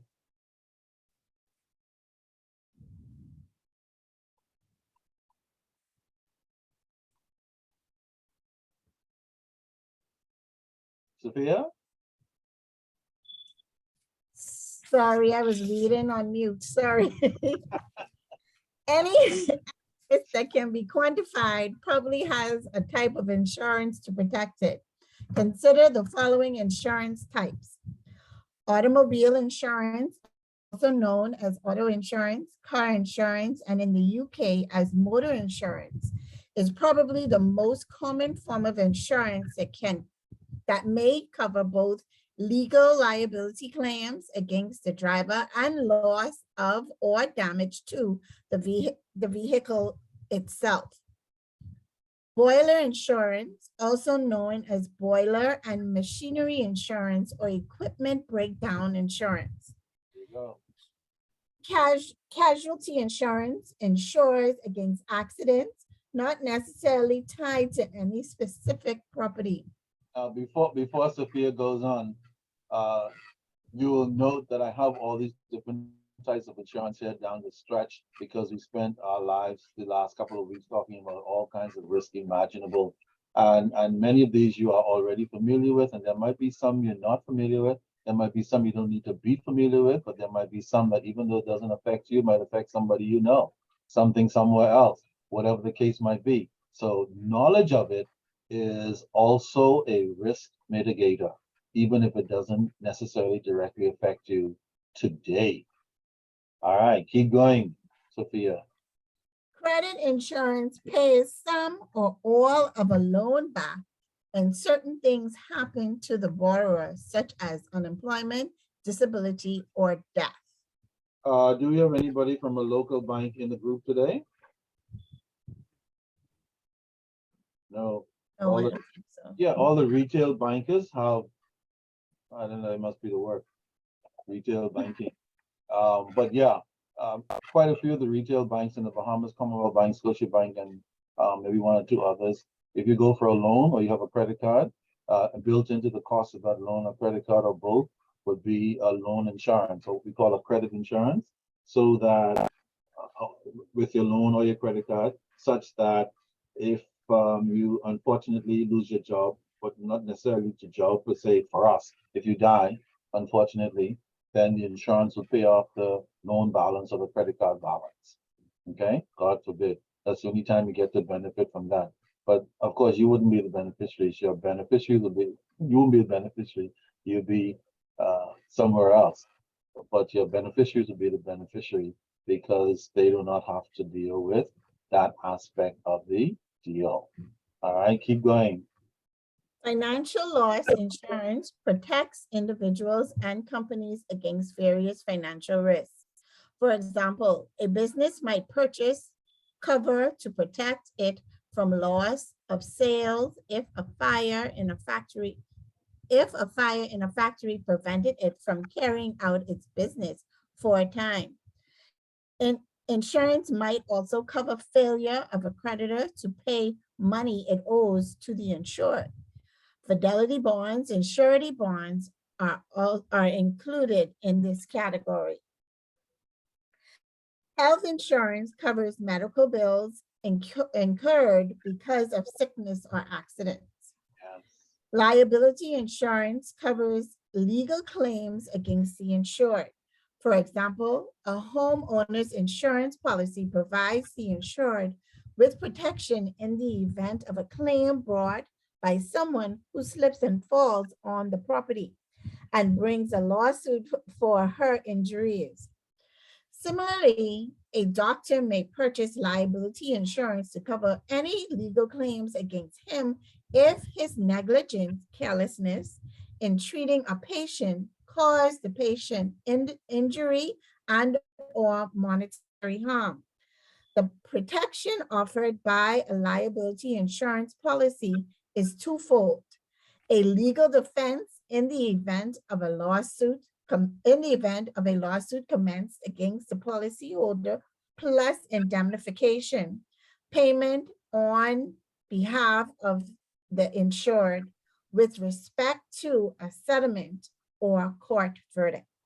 A question before you guys go on. Have there ever been any malpractice suits brought in the Bahamas that you are aware of? Of any malpractice suits, but I know of a liability suit. Did it involve a doctor? No, with Bahama Divers. Oh yeah, that's a liability. What happened there? That's a Yeah, good it's- example of liability.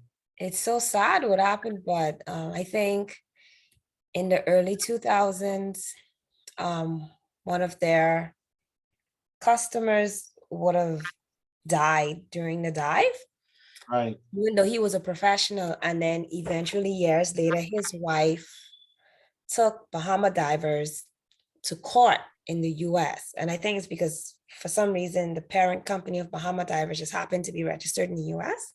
So they Yeah. found that loophole and they sued the company for $9 million. Did they win? I think they did because Bahama Divers are closed. Wow. Yeah, I remember when that incident occurred. I just never followed up to see what the result was because the lawsuit didn't kick in until some years later. Yeah, I think they closed right during the pandemic because the company really only turned over like $2 million a year, but they could not afford a $9 million suit, Yeah. especially with the pandemic. I mean, but they're officially closed though. Yeah, and clearly they did not find it necessary to indemnify themselves. See that? Against such a potential. Because either they didn't have the foresight to see that it could happen, and or if they did have the foresight, they did not do any contingent planning to indemnify or protect themselves against the potential. Imagine that. Because watch this, how interesting it is. Had somebody considered that, they may have still been in business today. Point number one. Had somebody considered that, when the incident happened, the payout could have been less than 9 million. They could have been indemnified and said, ma'am, we're truly sorry. But we do have the ability to give you $3 or $5 million from our cover. And we hope and pray that that will bring some comfort. See, if you had it. But apparently none of that stuff was in place, unfortunately. And so it caused, obviously, potentially the closure of the entire operation, not to mention all the future revenues and business that could have occurred going forward. That part of the contingency could not even be determined, only estimated. Okay? Absolutely. Thank you for reminding us of that. That's a perfect example of liability and why liability insurance is very important. Right? Okay. Okay, keep going, Sophia. Life insurance provides a cash benefit to a descendant's family or other designated beneficiary and may specifically provide for burial and other final expenses. Annuities provide a stream of payments and are generally classified as insurance because they are issued by insurance companies and regulated as insurance. Annuities and pensions that pay a benefit for life are sometimes regarded as insurance against the possibility that a retiree will outlive his or her financial resources.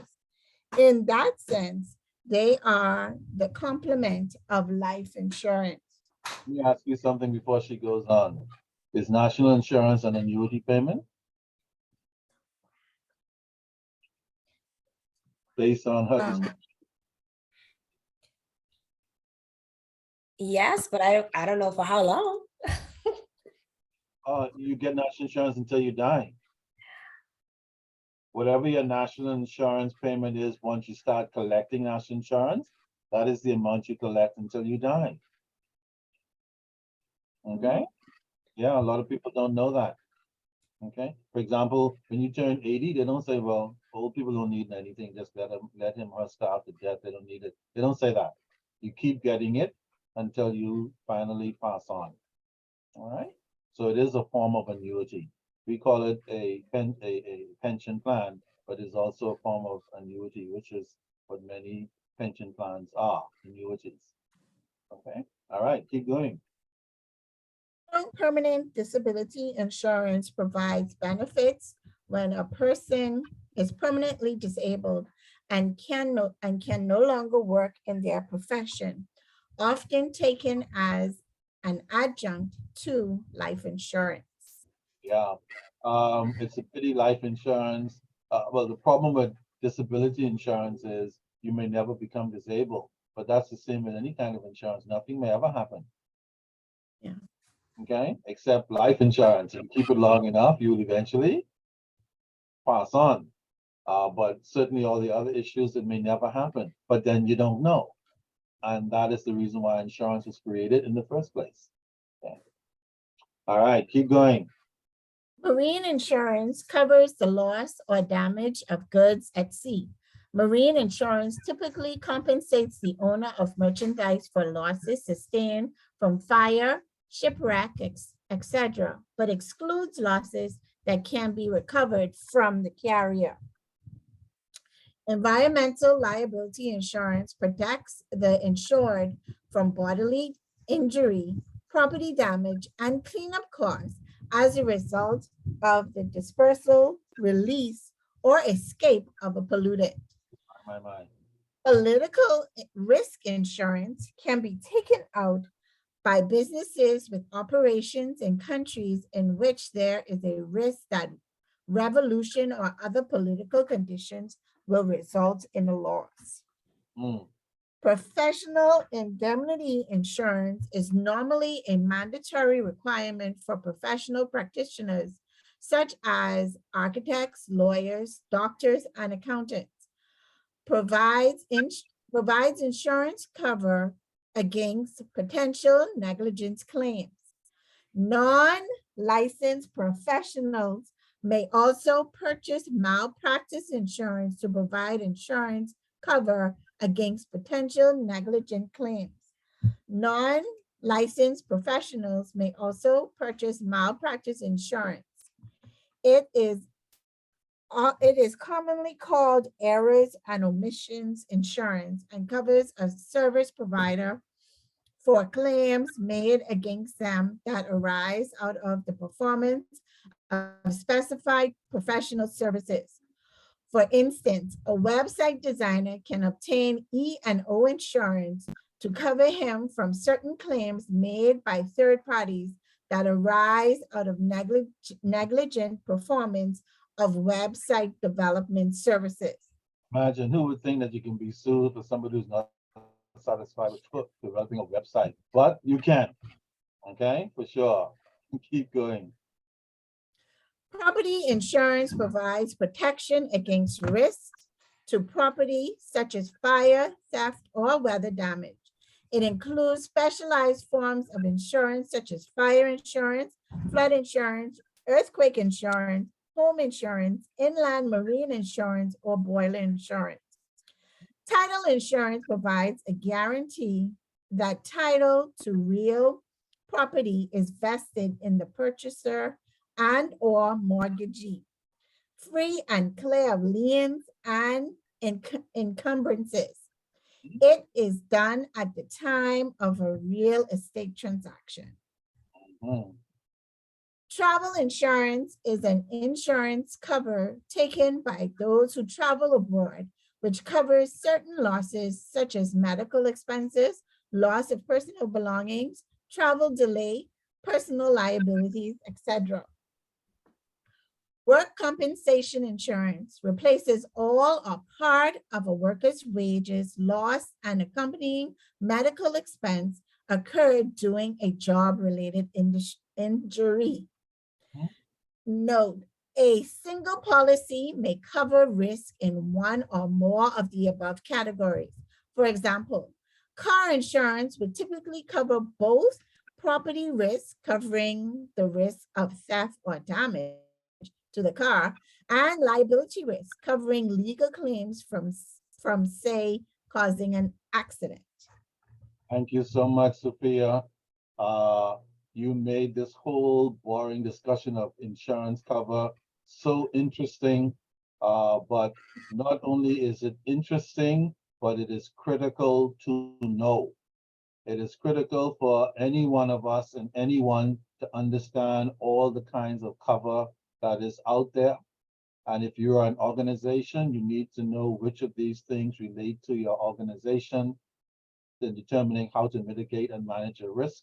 If you're an individual, you need to know what kind of cover you require as individuals. If you are a country, you need to know which kinds of things need to be considered to cover what we call country-wide risk.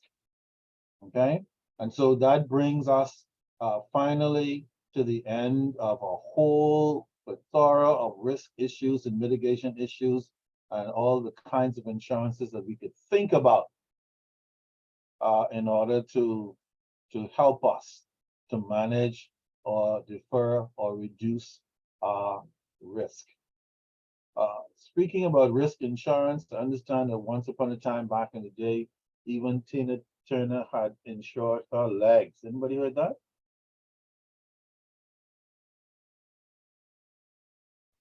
I've heard of celebrities insuring body parts. Yeah. Why would they do that? Anyone? Why would they do that?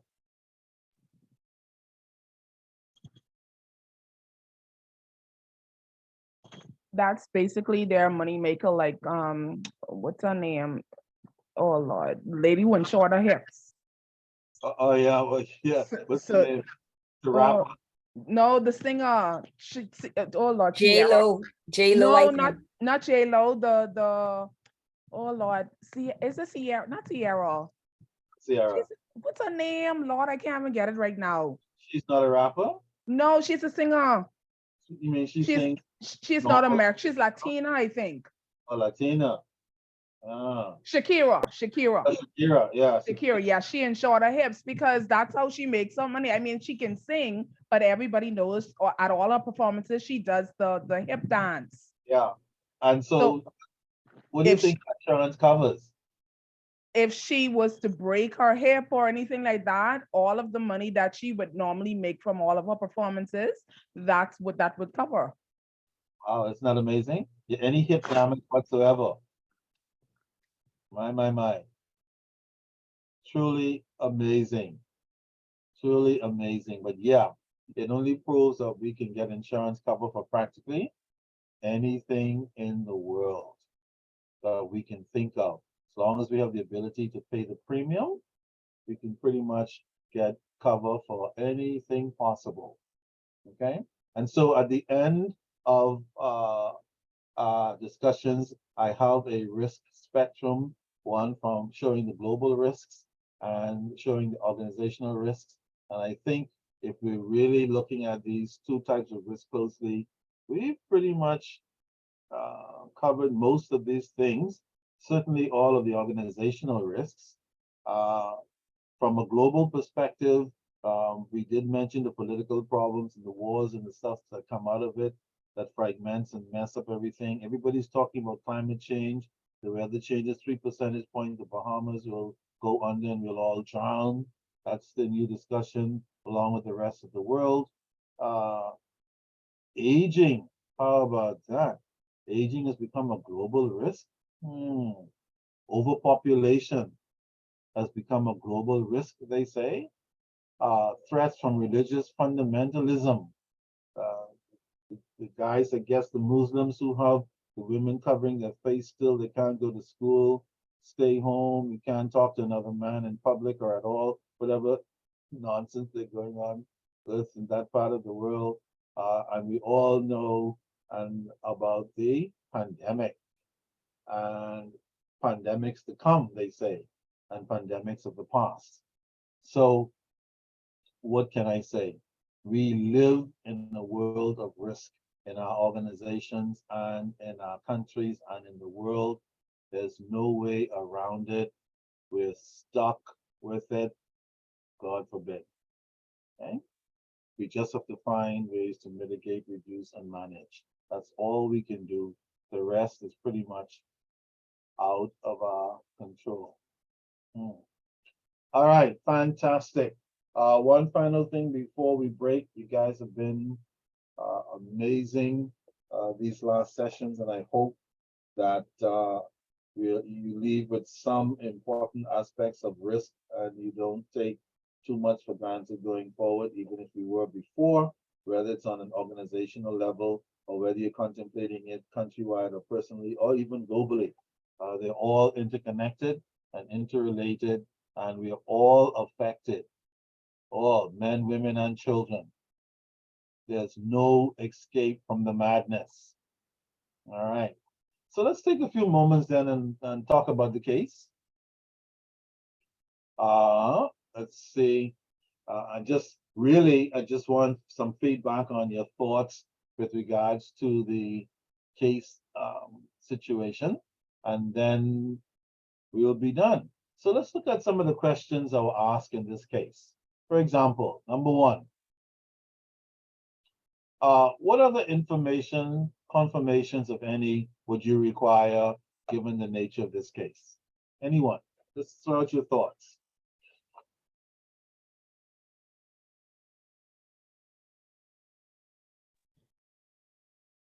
One of the things I wanted to know is if what's his name, Mr. Smith? Uh-huh. If they had any like savings or funds in reserve, like maybe from the football career or the nightclub business, or if they have had any money like saved from that wasn't factored into the numbers that they gave. Because that too could have been used as maybe collateral or, for miscellaneous, or as a part of the renovations as well. Oh, To definitely. make sure so that the loan amount or the amount that they needed could be lessened. Absolutely. Did anybody discover that did the case say anything of them about them having anything in reserve?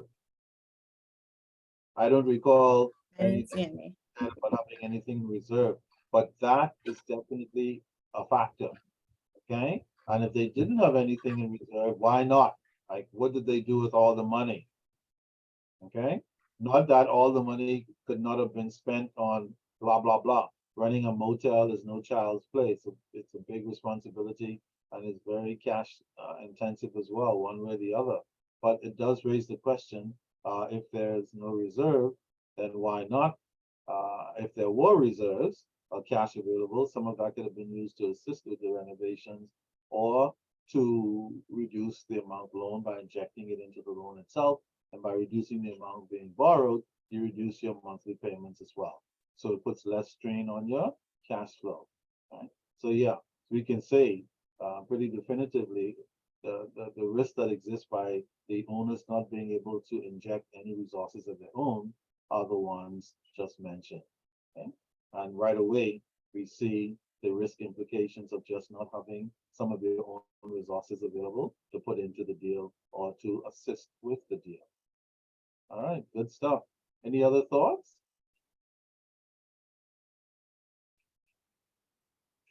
If you are a loan officer or credit officer looking at this risk, what other things would cross your mind? Would be a concern? What would you like to see?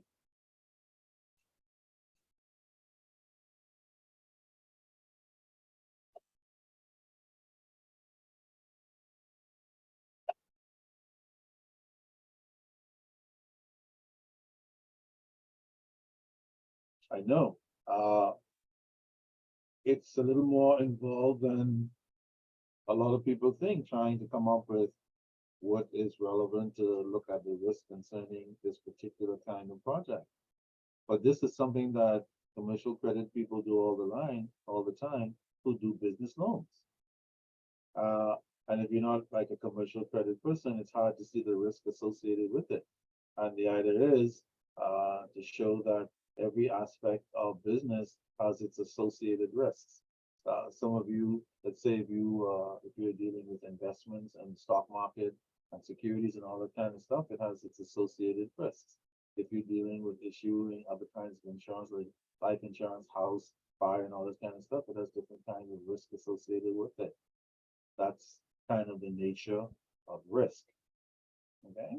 So if you're the credit officer or the loan manager looking at this proposal, you would have quite a few more questions other than the ordinary individual who's not involved in the granting of these kinds of loans. And certainly, personal resources, the one we talked about, is the person. What else do you think, like a lending officer might be thinking, or the management of the firm who's looking at this proposal?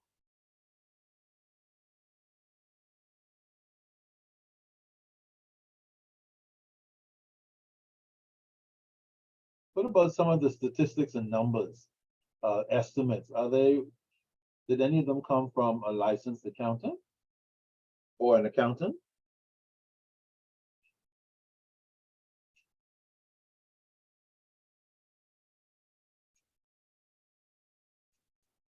Or did the owners just come up with those numbers on their own?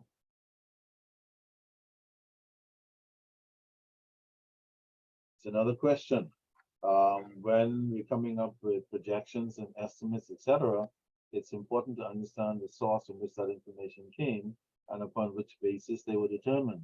In this case, we have some suggestions with regards to things like occupancy, where it's going to go, what it's likely to be, and all that stuff. And we have some other estimates about the number of guests, etc. And again, it's very important that we have a foundation for these estimates, because otherwise they would not be reliable. And if they're not reliable, we run the risk of them being significantly too low or too high. And then we get this big time loan and added to our portfolio of a loan to pay, higher monthly payments, and the projections not necessarily being realistic can result in failure to achieve them. And then suddenly cash flows are impacted because the turnover is not what you thought it would be. And suddenly you have a higher loan, a higher payment, and projections that are not bringing in enough people to generate the cash flow that you need in order to pay your debt. Of course, we know what the risk is of not being able to pay your debt as a result. And these things can spiral out of control just because we didn't do our homework or because we underestimated. It runs a serious risk. Who compiled the financial statement? Are they based on the correct information? Again, if those things cannot be properly determined, then what reliance can you place on the financial statements? Interestingly enough,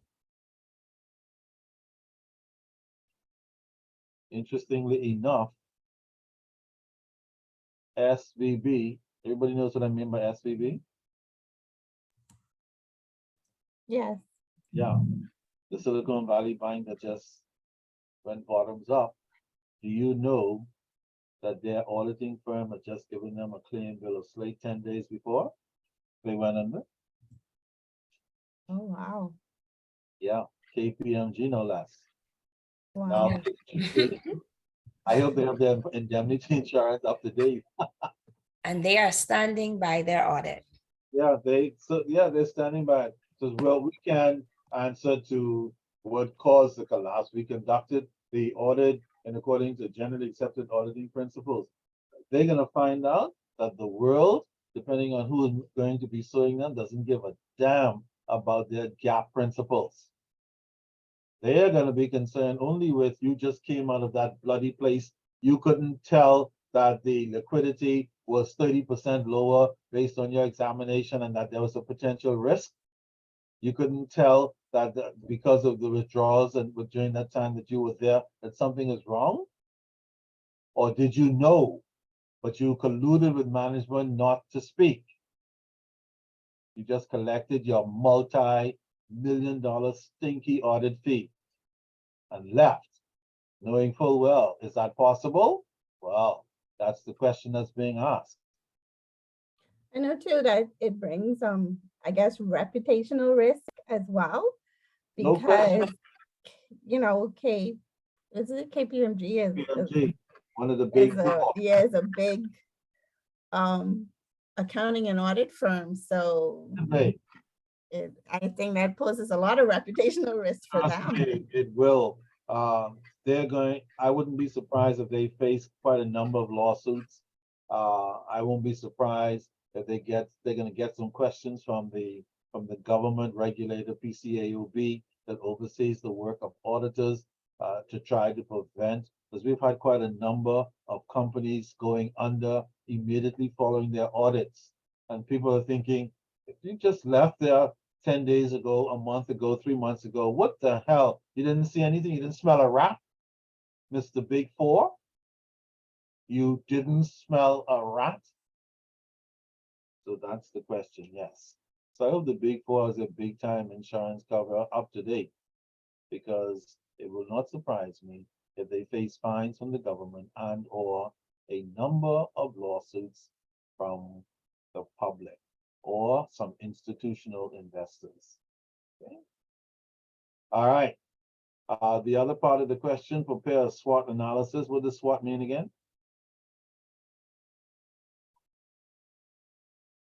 What is the meaning of SWOT? SWOT. Strength, weaknesses, opportunities, and threats. Absolutely. If a lot of firms who are operating today would sit down and do a SWOT analysis, they might be shocked. And they could have caviar and wine while they're doing it. Just stand up and talk about it. Okay.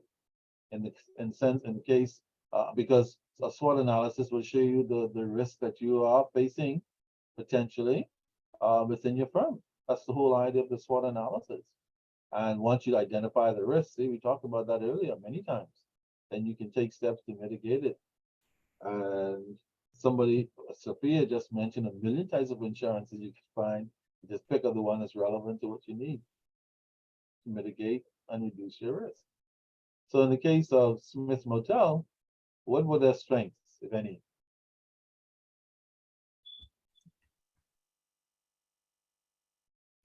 They already had a functioning guest house already.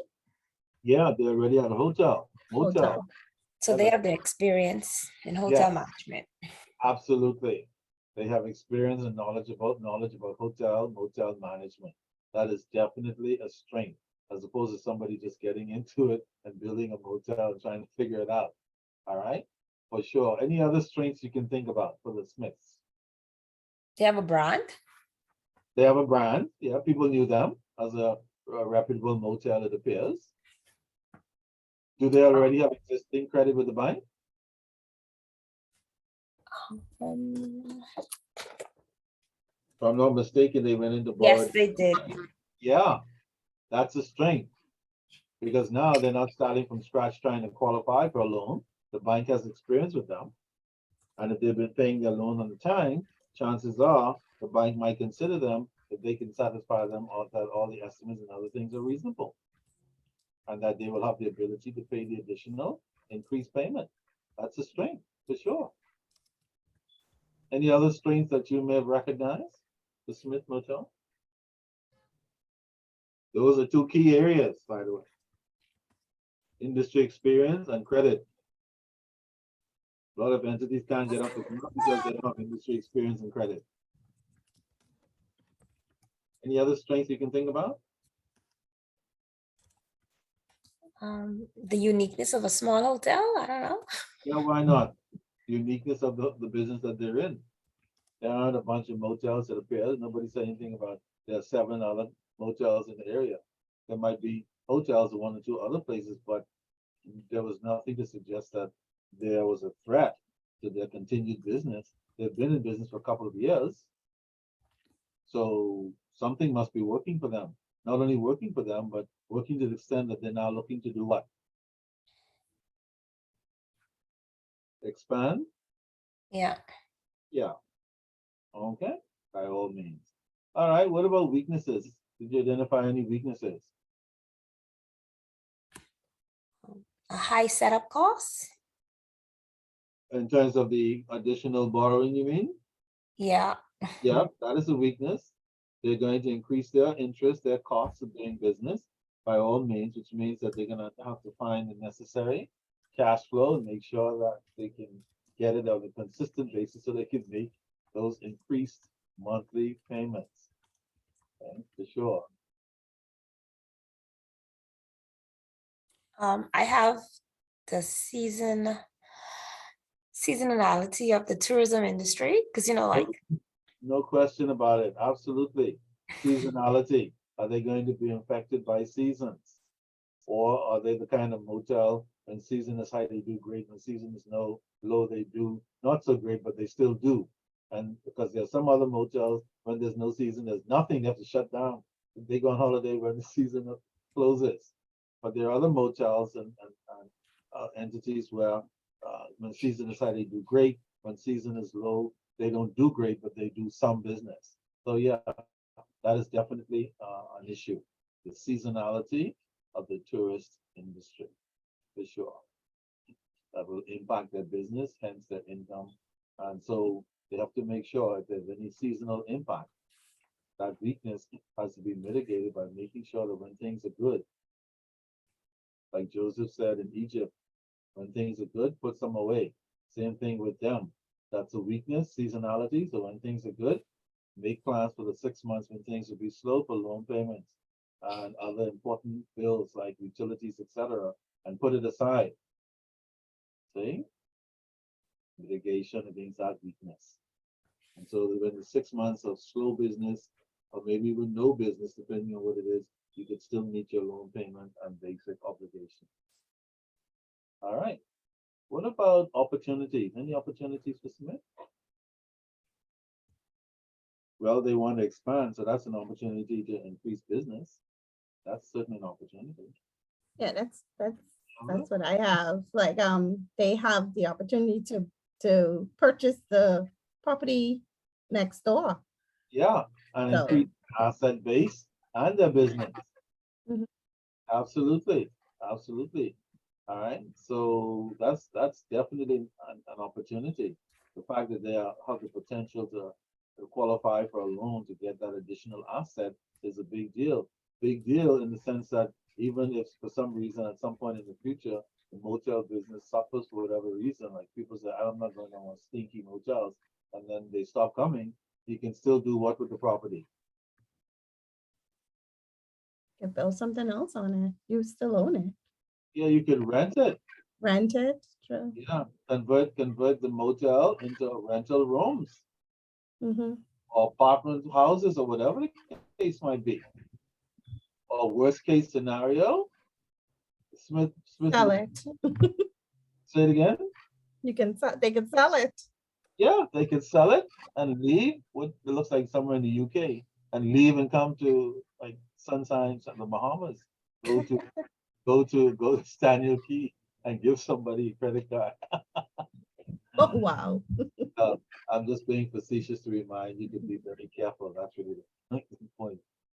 All right, I'm sure hopefully that's not the norm. All right, and then finally, any threats? I have here cheaper hotels and Airbnbs. Yeah, so cheaper hotel, motel, and Airbnbs that might be charging lower rates, that's a threat. Competition, always a threat. Can political, I have like introduction of new government taxes. Why not? Of course. Taxes will impact the nature of your business. Make no mistake about it. Okay? That's yeah, that's one of the threats that a lot of people don't think about. Same kind of threat that affects regulators, regulation organizations, regulators kicking in and government making policies that impact your business, which many times increases costs. In this case, taxation, by all means, or some other government regulation or law that, for example, it may pass a law where every motel has to do something that you didn't have to do before. It's going to cost you money. And then now you have to spend money that you didn't plan to spend. So yes, taxes and government regulations and legislations can in fact affect the business. Mhm. Any other threats? I have one. I mean, pandemics. Why So, not? We have seen that that is a fact. That is a very real issue. And I heard Fauci and company trying to talk nonsense so they can create some more billionaires about we should expect another pandemic and lockdown in the future. So they're now planning the next one apparently so that they can lock everybody down again. A couple of guys get filthy rich from the whole process.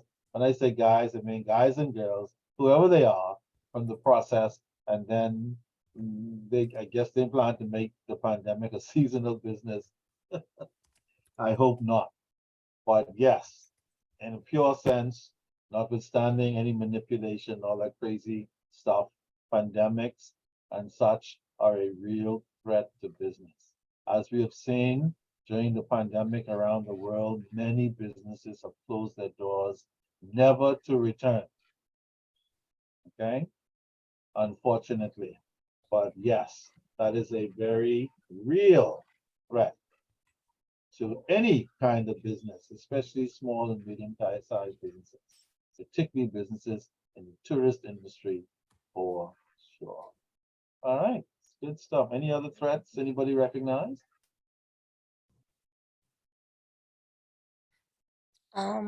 Maybe change in consumer trends or patterns. Of course, don't forget the consumer. We always, yeah, we always underestimate the consumer, the most important part of our work, the people. Sometimes they're the last thing we think about because we take consumers for granted. And companies have to remember, do not take your consumers for granted because what they're doing can impact your business ultimately. And I keep telling people who are in business of any kind, when customers show up, act like you're happy to see them every single time. Don't piss them off. Don't act like they're an interruption and that crazy stuff. Because consumer behavior can change the trajectory of your business. Sometimes it could be sudden, sometimes it's subtle, quiet, slow. And by the time you realize what's happening, you're suffering tremendous losses. And depending on the type of business you're in, you may have to close your doors, which is why very many small and some medium-sized businesses, they are no more. You might go to certain places, what happened to that business? Even right here in Nassau, it's gone. And some of the businesses that suffer from this do not realize all the time that it's because they have neglected the most important part of their business. They are called customers, clients, consumers. Okay, well done for presenting that as a threat. Okay, it's a very real threat that we sometimes take for granted. All right. So if there are no other points, you guys have done a tremendous job. Hopefully, these sessions have opened your mind to all kinds of interesting, thought-provoking, and important things that you may or may not have considered before. And now that you have some additional tools to work with, go out there and do what you need to do. All right? You guys have my contact, even though we're done with with our sessions. If you want to send me a note, a question, a concern, a blah, blah, blah, please feel free to do so. I have absolutely no problem with that whatsoever. Okay? Okay. Okay, so you guys take care and good luck with the rest of your program. And remember, failure is not an option. I'm sorry if you were thinking about it. I will not join you in that discussion. You must be successful. I will not accept anything less. Okay? All right. Thank you. Thank Okay, you. thank you so much. Thank you. Appreciate it. My pleasure. Have a good one, everyone. Have a You- good afternoon. Good afternoon. Afternoon.